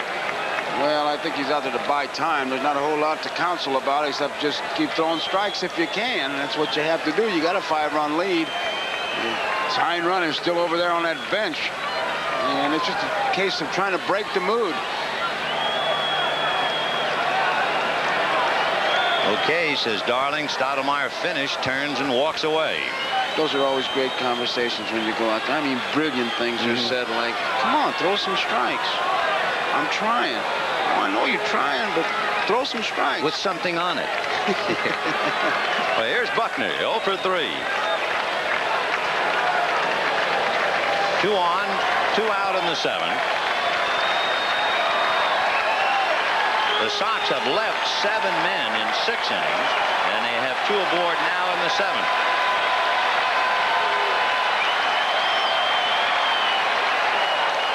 Missed by plenty. Ball 1.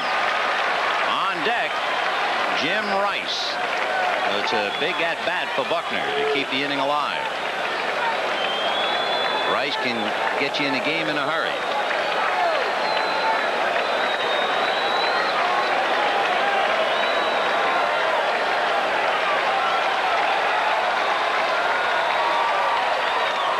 Fastball on the outside corner, 1-1.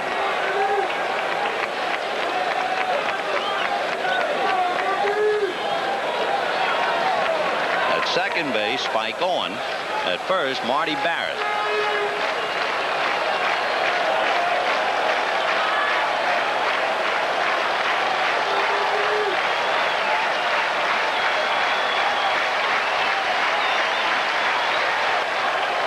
They're going to check on a swing. No swing, says John Kibler.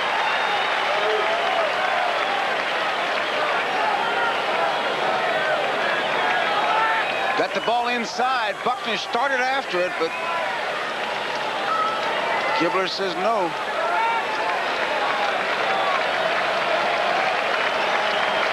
Two balls and 1 strike with 2 out. 5-0 Mets, 7th inning.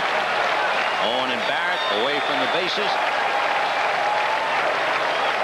Fastball whacked foul. It was up and in, and there wasn't very much Buckner could do with that ball, but drill it foul. He's had Buckner hitting to the right side. He bounced out to the first baseman, fouled out to the first baseman, popped to the second baseman, jammed him the last time. 2 balls, 2 strikes, and 2 out. Big pitch now for Ron Darling.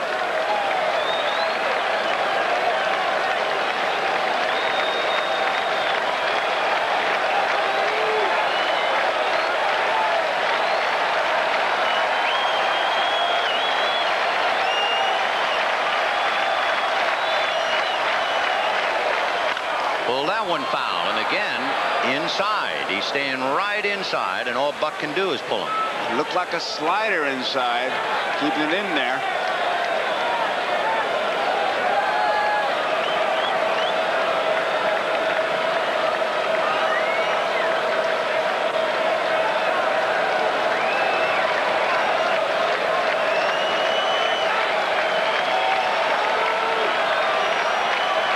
Two balls, 2 strikes. Will he gamble with that fastball on the outside part of the plate now that he's crowded him? That's just one of the thoughts going on. Yep, and it's popped up on the left side. Rafael Santana will put it away, and did he do a number on Buckner? The Bucks pops up, and Darling's out of the jam, and it's 5-0 New York. I found a long-distance phone company with discounts when it's convenient for me to call. I discovered one that lets me call anywhere, state to state, for one low hourly rate. I found a long-distance company that can save me over 50%. Who are they talking about? Who else? AT&T, the company that helps make your long-distance dollars go farther. With services you can count on. AT&T Long Distance for over 100 years. When you reached out, we were there. And you can keep it that way. AT&T, the right choice. Presenting two great teams now playing in theaters everywhere. It's Paul Newman and Tom Cruise in a Martin Scorsese picture, The Color of Money. We're gonna have a lot of fun. It's another hit with Burt Lancaster and Kirk Douglas. The original tough guys are back, teaching a new world some old tricks. Ain't changed. Best things never do. Tough Guys rated PG and The Color of Money rated R, now playing separately at theaters everywhere. This baby will blow the doors off anything on the road, just like a BMW. Isn't she a beauty? BMW would build one like this. You think BMW has advanced technology? Listen to this. Your door is open. Huh? For about $22,000, you can own a BMW 325. Or the hollow feeling of having settled for less. Friday on Miami Vice. The city is ripped wide open by a brutal drug war. Friday.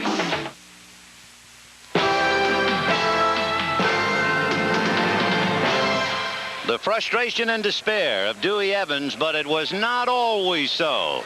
Game 6, 1975 World Series. Red Sox and the Reds.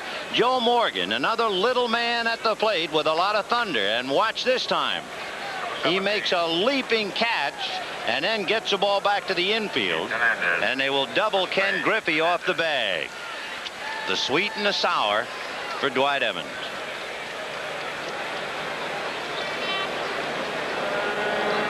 It is 5-0 New York in the 8th inning. Keith Hernandez, Gary Carter, and Darryl Strawberry. Hernandez has walked and grounded out twice.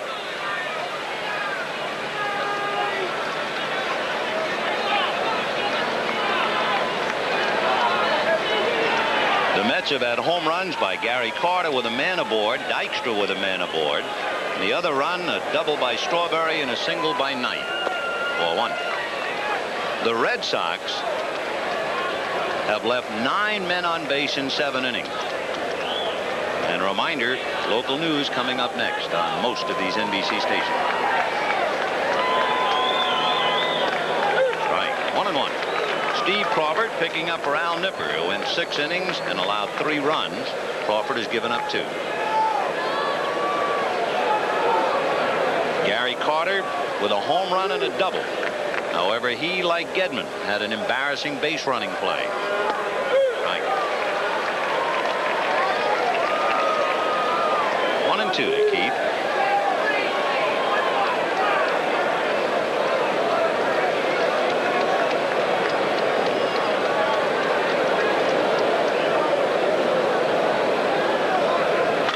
Line drive to right. Evans, however, has the ball hooked right to him. So Hernandez stings that one, but he's 0 for 3. And now Gary Carter.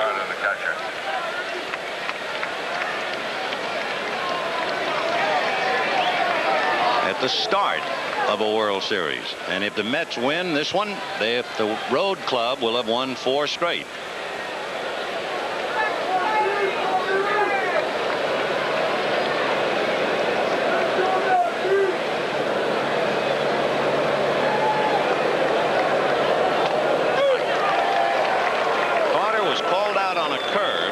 Inning and hit a fastball up into the net in the 4th.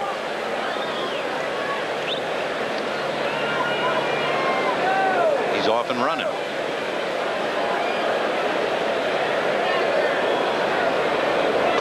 His double, you remember, a blooper to right field in the 6th inning. Darryl Strawberry on deck.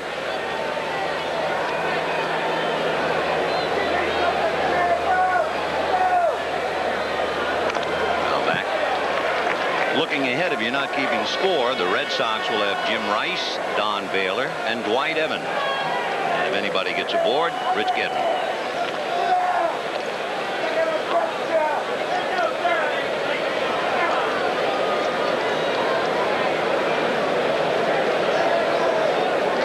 $33,920. And most of them very quiet.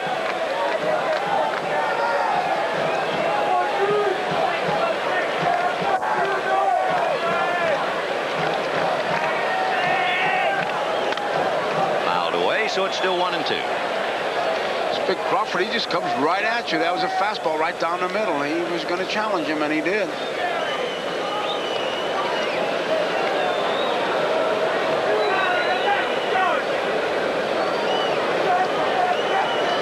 Determination, huh? Look at those eyes.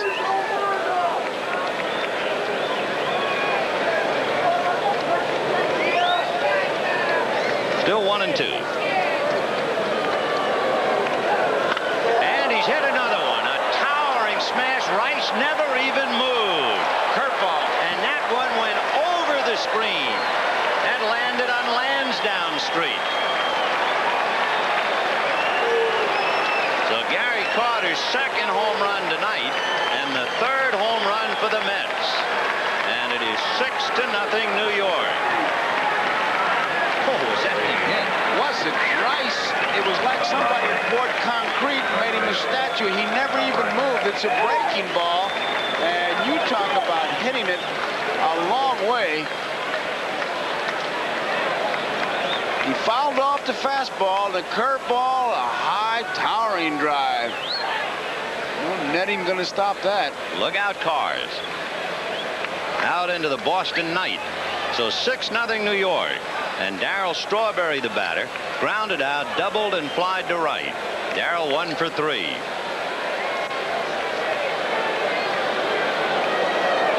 So make no mistake about it, the Mets are now alive and well in Boston. And look at Jim Rice. He doesn't even turn around. Yes, he does. Yeah, just to see how far. High. He knows how it's going to be gone. He's heard that sound many times.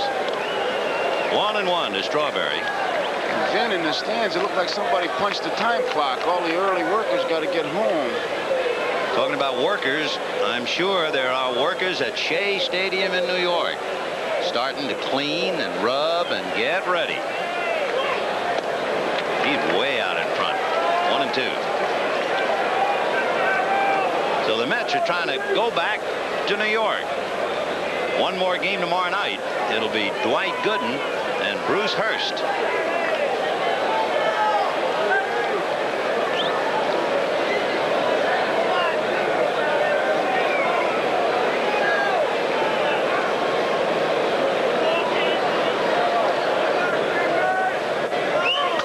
And he hits it to the hole right by a diving Marty Barrett.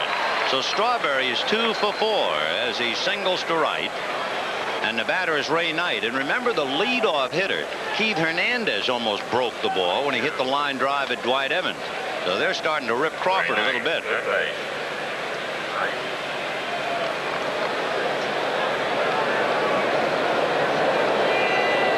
They're getting some extra base hits tonight. 3 home runs, doubles. Strawberry with 2 base hits. And they've now had 24 hits in the last 2 games.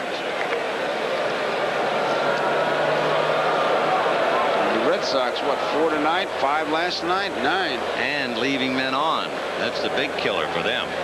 They had a golden opportunity in the first inning to the Sox. They had the bases loaded with 2 out, and Evans hit into the force play. Strike to Ray Knight. Bob Stanley loosening up in the Sox bullpen. Knight is wearing that uniform number that tells you how the Mets want the series to be. 0-2. And the Mets are 6 outs away from making it 2-2. And in the middle, Dwight Gooden. He'll be going up against Bruce Hurst tomorrow night in Game 5. John McNamara gambled and really didn't get hurt. but he is tied unless the Sox can get off the floor in the 8th and 9th.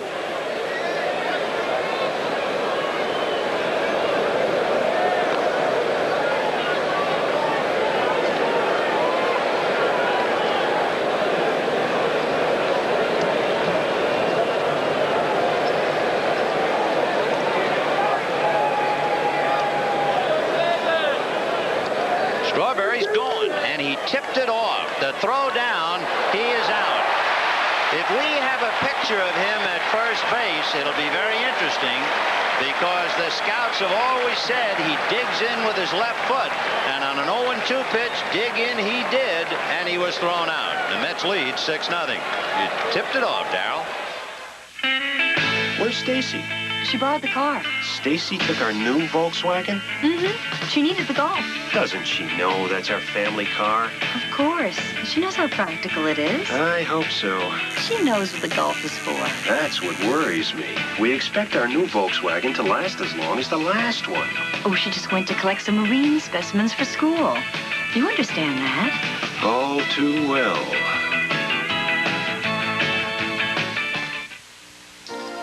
Watch closely. You're looking at America's 2 leading premium beers. Because Miller High Life comes in a clear bottle, you probably think it's the lighter of the 2. But life is full of surprises. You see, Miller High Life is brewed darker from this special and expensive roasted malt. Pour them for yourself. See the difference roasted malt can make. Then compare the taste, and you just might find out what a beer made the American way is all about. Miller High Life. You might be able to make it on your old antifreeze another year, but then again, you just might find yourself left out in the cold. Driving just 10,000 miles on weak, neglected antifreeze can cause freeze-up and make a radiator look this bad, while the Prestone radiator looks this good. So, for maximum protection, don't push your luck. Change it once a year, every year, with fresh Prestone.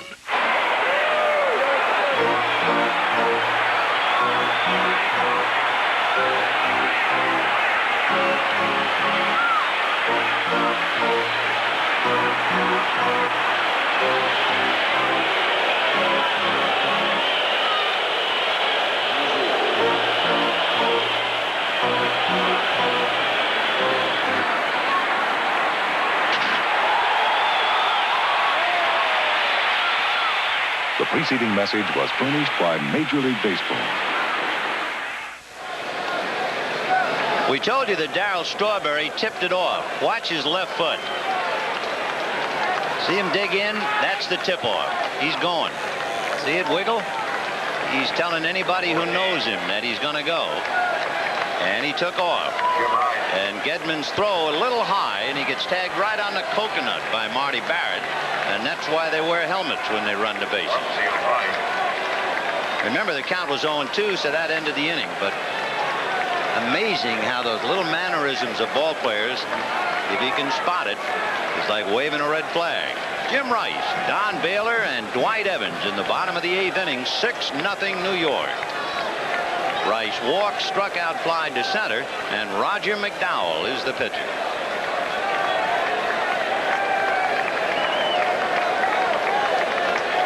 So Ron Darling did his job. He went 7 innings, no runs and 4 hits. Ball 1.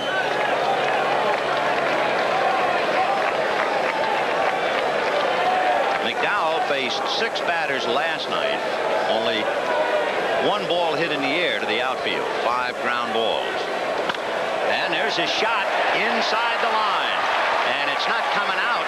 Strawberry down to get it, and Rice on his way for 2, and he's in there with a double. The 3rd double for the Sox tonight.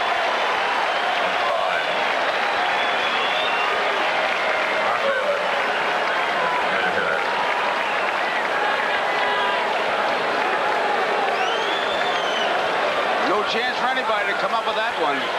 2-base hit written all over, especially when she stops. So 6-0 Mets, and the Red Sox trying to come back. Don Baylor has walked, struck out, and flied to left.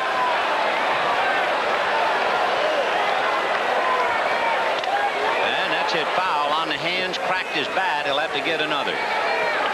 So Baylor cracked that handle. Remember we said about Carter's home run on Lansdowne Street, look out cars? There it is, and he had to crawl under that truck to get it.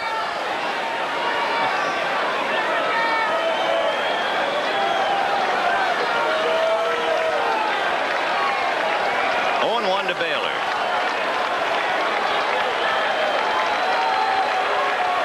6 runs, 11 hits for the Mets. No runs, 5 hits for the Red Sox.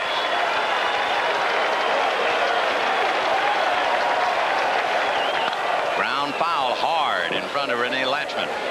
0-2.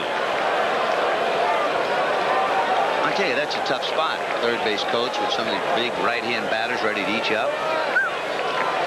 Those big pull hitters. Tough.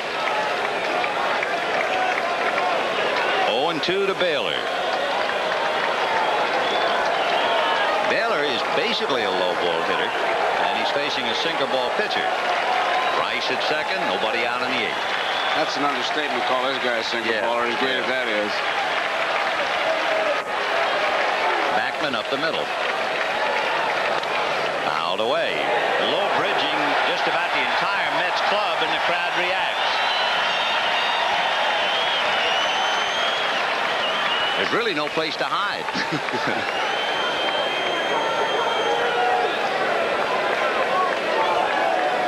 Look at him get out of the way. George Pfister from the commissioner's office. He's ducking. Well, he used to catch. He ought to be able to handle that. Lee Mazzilli. 0-2. Tim Tuffle out in the front. And Baylor waiting at the plate.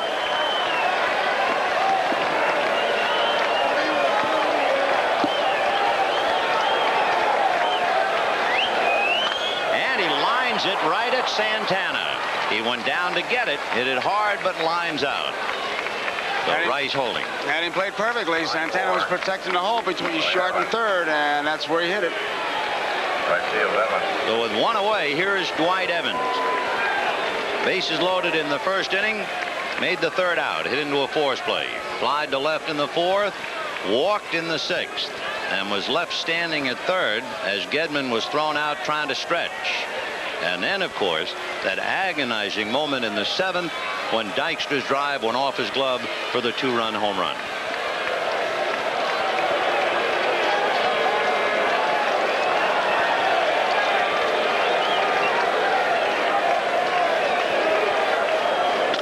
Big chopper up the middle.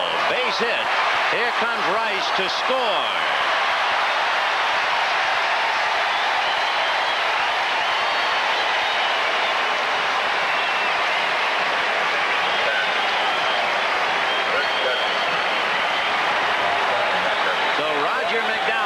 Touched up for the run as the Sox get on the scoreboard. 6-1 New York, and Rich Gedman the batter. Prior to tonight, McDowell had faced the minimum of 3 batters in 10 of 11 postseason innings. And now here in the 8th, he gives up a double, a line drive out, a single for an RBI, and here's Gedman. Geddy is 2 for 3, doubled and singled. Double to right, singled high off the wall in left. And hits it just foul. Just foul outside of 3rd.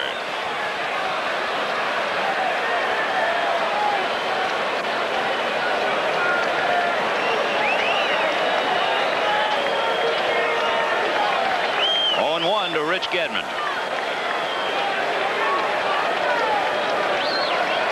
Trying to take the sinker the opposite way, and he comes very close to the extra base hit. That's a good advice, isn't it, against a sinker ball pitcher? Try not to pull him. Exactly.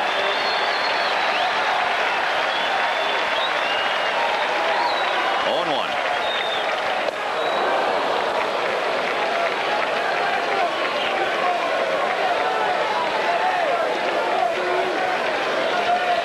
That would have been interesting had Evans been running to see if interference would have been called with that bat waving the way it was in front of Carter. 0-2. And a big chopper into right field. Evans around second, on his way to third, and the Sox try to come alive.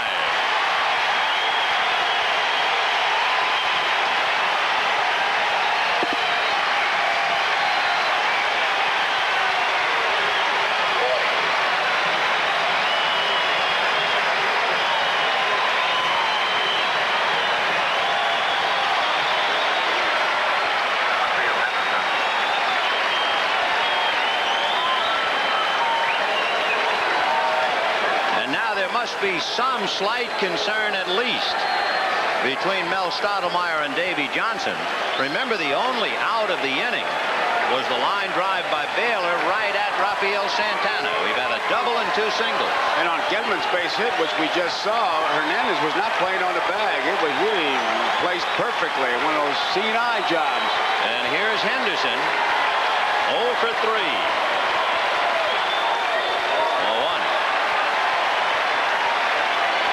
Rich Gedman standing at first with his 3rd hit. Dwight Evans down the line from 3rd.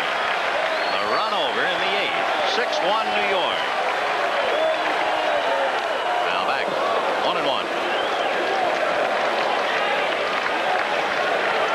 John McNamara wondering about his team coming back. They've had 39 come from behind wins this year.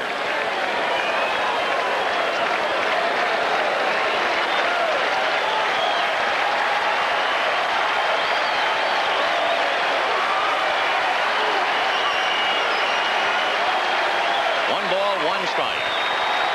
Gedman at first. Evans at third. 1 away. High fly ball to right. Deep enough to pick up a run. Strawberry for the catch. Scoring is Evans. Gedman holds at first. And it's 6-2 New York. So Henderson picks up an RBI.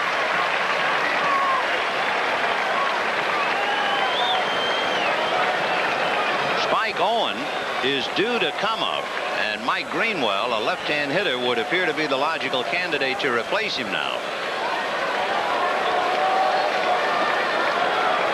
Owen, while he was in there, walked twice, but that was against Ron Darling. Now they take the bat away from him, and Greenwell will come up and hit.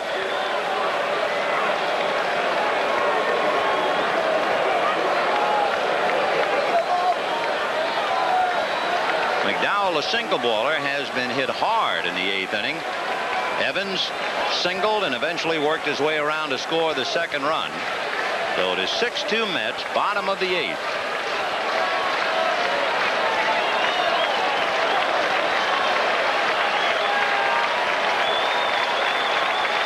So Mike Greenwell coming up down in the Mets bullpen.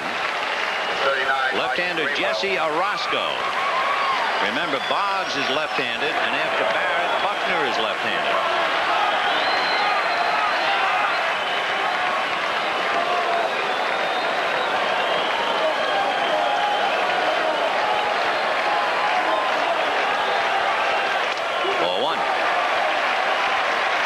McDowell is struggling, no doubt about it. Greenwell trying to hammer. 6-2 Mets in the 8th.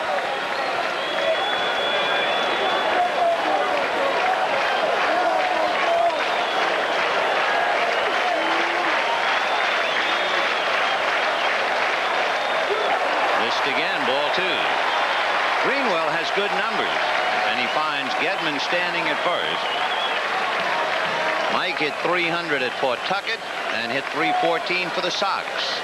He was an all-star in the International League. 2 balls, no strikes. Ball 3, and I mean McDowell is hanging on now. He's all over. There's no consistency in his wildness, so you can't really say there's anything mechanical. He's just not throwing strikes. A lot of times if a fella's wild, if he's wild high, he's not bending in there, but he's just all over the place. 2 out in the inning, remember. And he's walked him. And make no mistake about it, the Sox are alive. We'll have a runner for Greenwell. It might be Ed Romero, who figures to play short for Owen. It is. And suddenly, what was a pleasant evening in the park, and there's the tip-off. There's the tip-off. He's going to the chew. They say that when he goes to the chew, that also means the hook. It's almost like a quinella. And Wade Boggs. Here he comes. The Major League leading hitter is due up. Jesse Orozco is in the bullpen. And that would appear to be all for McDowell. He gave up a double, a line drive out, singles to Evans, a single to Gedman, a scoring fly ball from Henderson, and when he walked Greenwell, he was done. And that will be that for McDowell, his first rocky outing in postseason play. So Orozco going head-to-head with Boggs after this. Come ride with me and I'll take you where you never been before. Ride with me and I'll show you that there's really so much more. There's a place you'll never know. Come on down, don't miss the show. Ride with me and I'll show you America. On a Honda ATV, the end of the road is just the beginning. Why Michelin? I can sell you a cheaper tire. Can you sell me a better one? Whenever I stop in the snow, I pray the guy behind me has Michelin all seasons. Let's get her to join the carpool. She's got Michelins. You got Michelins in your car. Why'd Sue get them on hers? Sue carries Susie. Can you afford to buy Michelins? How can you afford not to? Michelin, because so much is riding on your tires. Welcome to the new world, where all the rules have changed. A world of financial expertise to manage cash, build IRAs, finance mortgages, and a world of insurance protection for lives, health, and property. It's the world of the Travelers, one of America's strongest diversified insurance and financial experts. Have you looked under the Travelers umbrella lately? Friday on L.A. Law. What was that kiss I walked in on? Oral testimony. Is Becker's new client too hot to handle? L.A. Law, Friday. Remember, later tonight, following local news, The Tonight Show, starring Johnny Carson. Then on Late Night with David Letterman, he will follow with comedian Martin Short and jazz great Stan Getz. So come home to the best in late-night entertainment. Come home to NBC. The story of the Red Sox trying to bounce back as they has done so often. And now what would appear to be an ordinary move. A left-hand pitcher brought in to a left-hand batter, but the batter is an extraordinary batter. Orozco, the Mets' all-time saves leader, going against the Major League leading hitter, Wade Boggs, who hit .352 against left-hand pitching this year. And if Boggs gets a hit, this place will really come alive. He really waits well on the left-handers, and usually it's to the opposite field because he waits so long.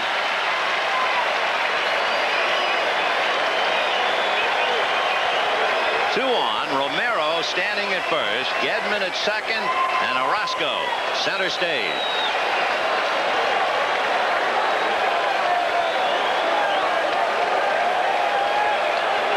Orozco won 3 games in relief in the LCS against Houston. He won games 3, 5, and 6. Now the big challenge with Wade Boggs. Slow curve, ball 1.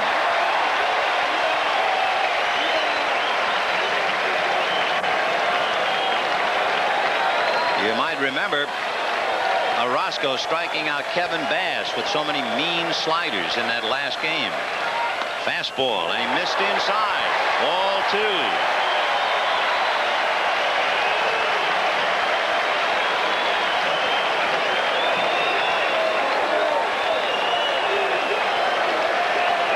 Two and 0 to Boggs. He's 0 for 4 tonight. And a ground ball to short. Santana to Backman, and Orozco gets Boggs, who goes 0 for 5. And the Mets get out of the jam, but they give up 2 at the end of 8, 6-2 New York. Experience an incredible advance in Gillette shaving smoothness. Atra Plus. The Plus is the white Luber Smooth strip that releases lubricants as you shave. You never felt anything smoother. Atra Plus by Gillette. The essence of shaving. Let's face it, I have a big appetite for life, and I don't want anyone telling me how to live it. The world is my oyster. That's why I carry MasterCard. It opens up all the possibilities and puts me in the driver's seat. Imagine all of life's possibilities with a great one at the wheel. No cazzo. Thank you. MasterCard. Oh, sweet it is. MasterCard. Master the possibilities. Does Miller High Life come in a clear bottle just to stand out from the crowd? Or is there more to it than that? You see, Miller High Life is brewed dark and rich from this special and expensive roasted malt. How dark and rich? Compare Miller to the other leading premium and see the difference for yourself. When you brew a beer with all the quality and care that goes into Miller High Life, you put it in a clear bottle for the world to see. Because that's the American way. Measured intelligence reflects both genetic and environmental. Introducing Wendy's new big classic. This is the good stuff. This is not a Whopper. So you got lucky. On this earth, there is no athlete more graceful than the thoroughbred. To see him run is one of the great pleasures in life. And when the champions gather, then it is more than just a race. It's the thrill of a lifetime.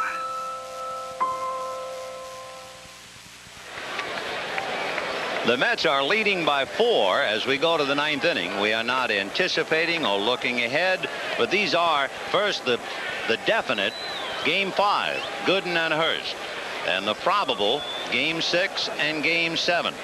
And looking at Ron Darling, remember now he's pitched 2 World Series games, 14 innings, and he still hasn't given up an earned run. And he might be there center stage in Game 7. Right now, it's Bob Stanley. And I just wonder how many people said short rest when he got off to a shaky start. Short rest would hurt him. When the bases were loaded, and there he was pitching to Dwight Evans, and he got Evans to hit into a force play.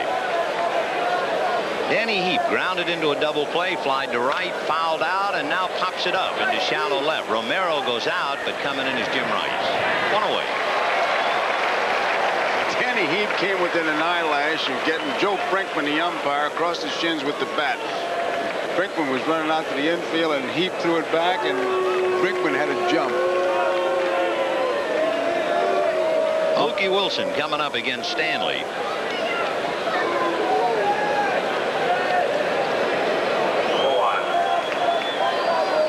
Mookie grounded out, flied out, and singled. And hits a shot just under Stanley's glove into center field. So Mookie is 2 for 4. Remember, he stole second in the 7th inning. And with 2 out, Dykstra homered.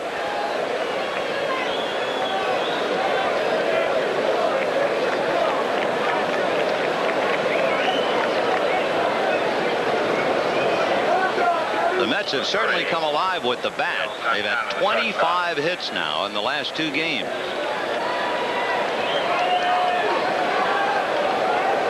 Santana 0 for 3. Big bouncer foul.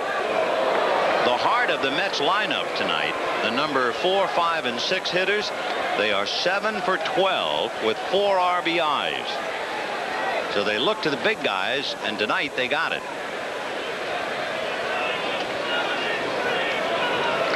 Carter 2 home runs and a double. Strawberry a single and a double, and Knight 2 singles.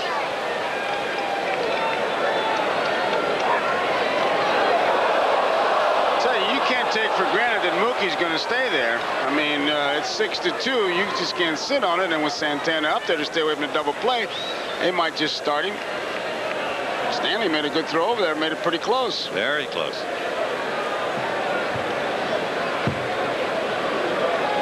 He's gone. I tell you, he was gone. That's a roll-on tag, boy. Sir. 5-day roll-on.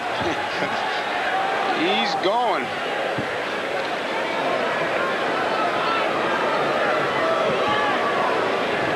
To New York, top of the 9th. Maybe Mookie's trying to regain the momentum for his ball club. Red Sox believe he's going, I'll tell you that.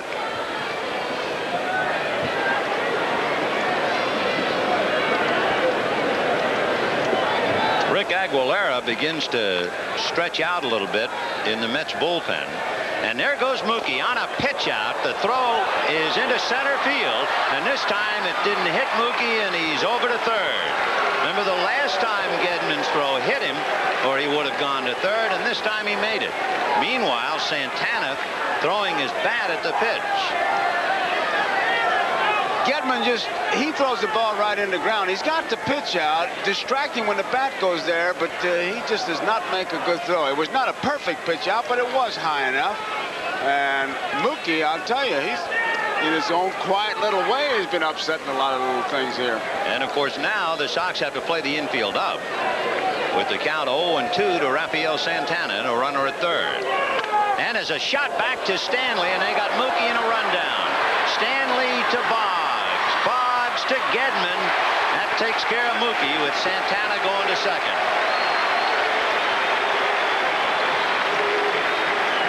Mookie thought that was going to get on through there, but I tell you, he stayed in the rundown long enough to allow Santana to get to second base, and that's all you can do when you're caught in no man's land.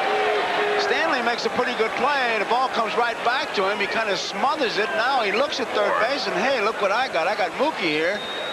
Mookie makes a U-turn, and now he stays in there long enough to allow Santana to go to second. The only thing that Stanley did wrong, he committed himself a little early so that they were running Santana towards home. And, of course, ideally, you'd be running him back towards third. Check swing foul, and the count 0-1. 6-2 Mets, top of the ninth inning. 1-5-2 if you're scoring. Dykstra grounded out 3 times and then shocked Massachusetts for the second night in a row. 0-1. You weren't surprised at all about that rip he had in the 7th inning. No. Not at all. Because it was inside, and he's able to turn on that thing. Do you figure with a runner at second that he'd just try to shorten up, wouldn't you? But if you get figuring with Dykstra, you're in trouble. You're in big trouble. 1-2. Just a footnote on that Mookie Wilson play. It looked like it was one of those contact plays. As soon as you hear contact, go, because if that ball hits the ground, and Stanley luckily held it, even though he didn't catch it cleanly, he would have scored because he was breaking immediately. 1-2 to Dykstra. 2-2. 6 runs, 12 hits for the Mets. 2 runs, 7 hits, and an error for Boston. On deck, Wally Backman, Keith Hernandez. They're always out there. He uses that time Hernandez does to loosen up. And then when Backman gets up there, he gets on one knee and studies. He's got everything worked out. Of course, this is the day and age of standing room only in the on-deck circle. Did you ever see that when you played? No way. Sometimes you'll see 3 men out there. Well, the umpires will run him off once in a while. I know he said in the playoffs, Hernandez said he couldn't stand out there, but they're just letting him do anything here. 3-2, the count to Wally Backman. On the hands and a roller to the right side to Barrett, to Buckner. And they're out of the jam as Wilson was erased in a rundown. And at the end of 8 1/2, 6-2 New York. Oh, and Beethoven here neglects to tell us his building doesn't have an elevator. Give me a break, you guys. Hey, Mitchell, what was in that piano? Cement or what? What a fiasco. Well, at least he did get us a keg. That was good draft beer. Yeah, well, buying that keg was the only good idea you had that day. When you're drinking new Miller Genuine Draft, it'll remind you of the best beer you ever had. Because it is Genuine Draft. Cold filtered for real draft smoothness. Miller Genuine Draft. It's beer at its best. Should have hired skilled labor. This Jetta handles great. There's this tight curve about a mile from my house. Volkswagen's patented rear axle constantly corrects itself. Look, I love Christmas trees, but I don't want my dashboard to look like one. Form follows function. Everything's there for a reason. I can't believe what my friends paid for their German-engineered cars. Anyone can design an expensive road car, but to design an affordable one. Best part about my Volkswagen Jetta? It's just fun. We like to have fun. To know no boundaries, to let yourself run free. To know no boundaries is what the world should be. opportunities, Merrill Lynch is there with the help you need to make the most of them. Because at Merrill Lynch, we believe your world should know no boundaries. To know no boundaries. Tonight's game brought to you by the 1987 German-engineered Volkswagens and your Volkswagen dealers. By Michelin. Michelin, because so much is riding on your tires. By AT&T, the right choice. And by Miller Genuine Draft. Cold filtered for real draft smoothness. It's beer at its best. This telecast presented by authority of Major League Baseball may not be reproduced or retransmitted in any form without the express written consent of Major League Baseball. To the bottom of the ninth at Fenway, 6-2 New York. And it'll be Barrett, Buckner, and Rice against Jesse Orozco. Barrett double, single, walked, and looped out to short. 2 for 3. Strike.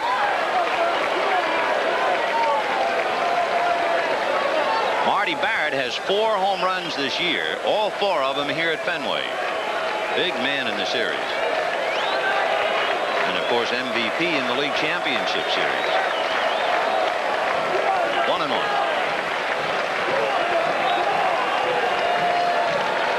Orozco, this year, like so many other pitchers in the National League, has picked up that split finger job.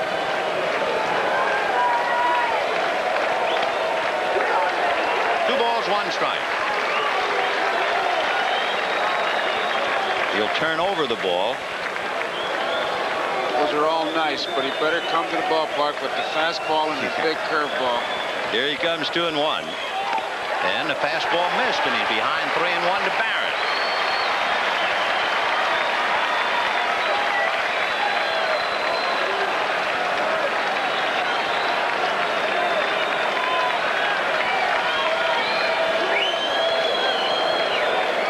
Well, you know he's taking this one to try to get that base on balls. 3-1 to Marty Barrett. In there. So he does so many things that he's really a throwback. 3-2. Ground ball to shortstop. Santana over to Hernandez. 1 away. The executive producer of NBC Sports, Michael Weissman, and sending along the pictures for your enjoyment, the coordinating producer for NBC Baseball and tonight's director, Harry Coyle. The telecast of tonight's World Series game, produced by John J. Filippelli. Pre-game produced by Les Dennis. Pre-game directed by Andy Rosenberg. Technical directors, Lenny Stucker and Steve Semien.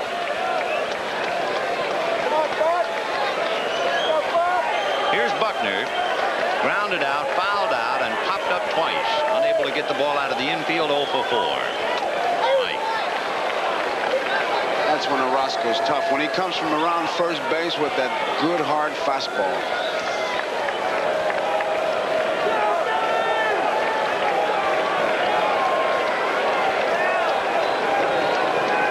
Jim Rice on deck.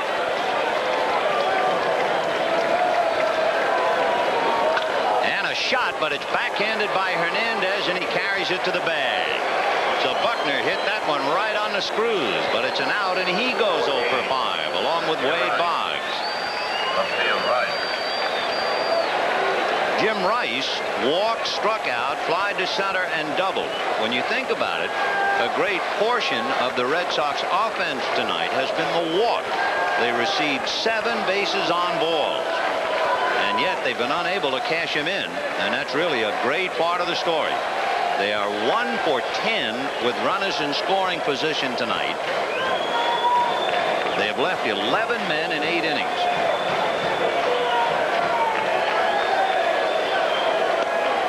Low fastball, but it was the first fastball, and Jim's not going to wait for the second. So for John McNamara, just about a cinch. The series even, and it'll be Dwight Gooden and Bruce Hurst tomorrow night. Fisted foul out of play, and the count 0-2. Ron Darling, who has pitched magnificently in the World Series. 7 innings, no earned runs. Bruce Hurst, who goes tomorrow night, talking to Dwight Evans. 0-2.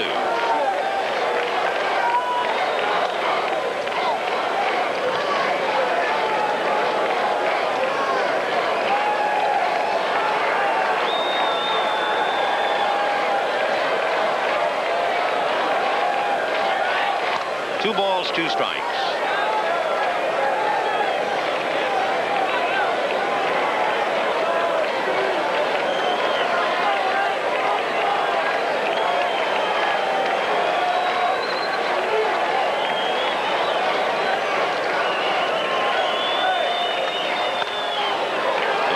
Goes 3-2 to Rice.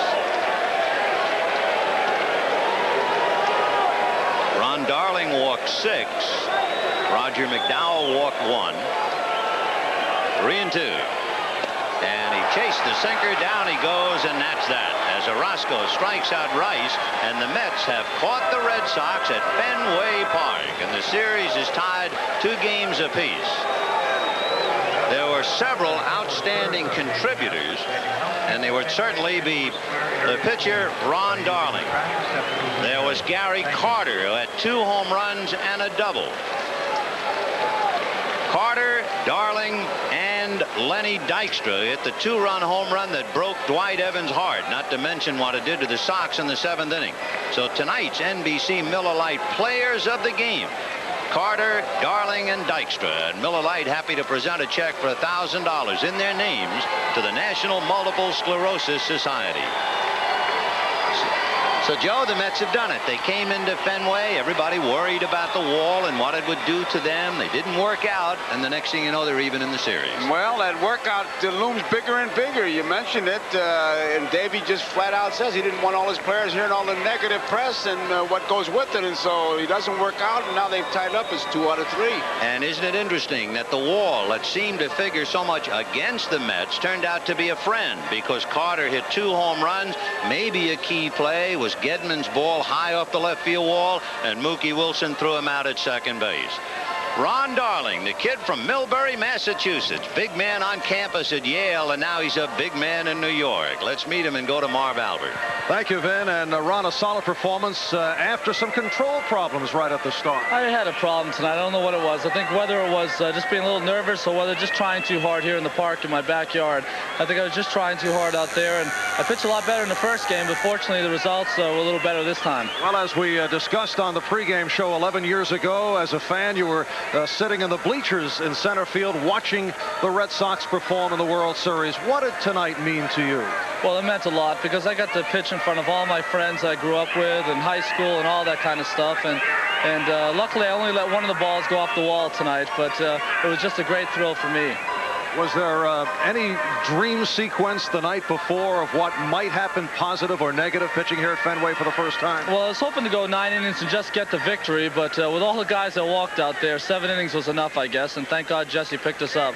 But I just wanted to have a good outing here, and hopefully our team would win to tie it up. All right, your battery mate, Gary Carter, has been Mr. Clutch. 2 home runs tonight, batting average of .412, and this series has turned around. It has really turned around, but it really was Lenny Dykstra that started it off yesterday for us, Marv, and then Ronnie Darling just pitched out a jam after jam and pitched an outstanding game, 7 shutout innings, and really that's what it was, a total team effort. It was just nice to be able to win the ball game. And that home run number 1 as you connected against the low fastball. Yes, Al Nipper I've never faced before, and I was just told that he throws a lot of curveball sliders, and he's got like a screwball, and all I was looking for first pitch like that with a runner on second was just to try and drive the ball somewhere, and it left it out a little bit out over the plate, and fortunately I was able to get it up. Gary, 6th inning, you're on third base, and would you describe the sliding style of Gary Carter in this situation? Take a look at when I went back to there's Jim Rice fumbling it a little bit, and I got back to the bag just about the same time that he caught the ball. He threw the ball up in the air, and all I could think about was just trying to avoid Gedman. I almost got away from him, but with my blazing speed, I knew I was going to be out. Nice form. That's a 2.5. Was it a 2.5? Well, I'll take it then. Gary, there was a published report. Of course, we're early when we talk in terms of series most valuable player, but you'd be among the early line favorites. There was a report that there are $100,000 bonuses in the contracts of Darryl Strawberry and Keith Hernandez for winning series MVP. Is there such a clause in the Gary Carter contract? To be honest with you, Marv, I don't really know at this particular time. All I care about is that we get the ring, and that's what we've been striving for. We've had such a great season all year, and had an outstanding series against Houston, and that really drained us. But now we're back 2-2, and the only thing that I got on my mind is get that World Series ring. Will you be discussing that with your agent at a future date? Well, no. I just want to be able to play and win, and that's all I've been striving for. I've been financially set up very, very well, and I'm thankful to the good Lord for that. And my family is well taken care of, and so in the future, it doesn't matter. I'm just glad that we're here where we're at right now. All right, Gary Cotter and Ron Darling, let's get back upstairs to Vin and Joe. All right, Marv, a reminder, stay tuned following local news for The Tonight Show starring Johnny Carson, except on the West Coast and most Mountain Time Zone stations, where it will be seen at its regular time. Game 5 of the 1986 World Series comes tomorrow night at Fenway. Till then, for Joe Garagiola, this is Vin Scully wishing you a very pleasant good evening from Boston. A promotional fee has been paid to NBC by United Airlines, serving 13 cities in Asia and the Pacific. United, a fresh breeze across the Pacific. This has been a presentation of NBC Sports, proud to be the network of the 1988 Summer Olympic Games.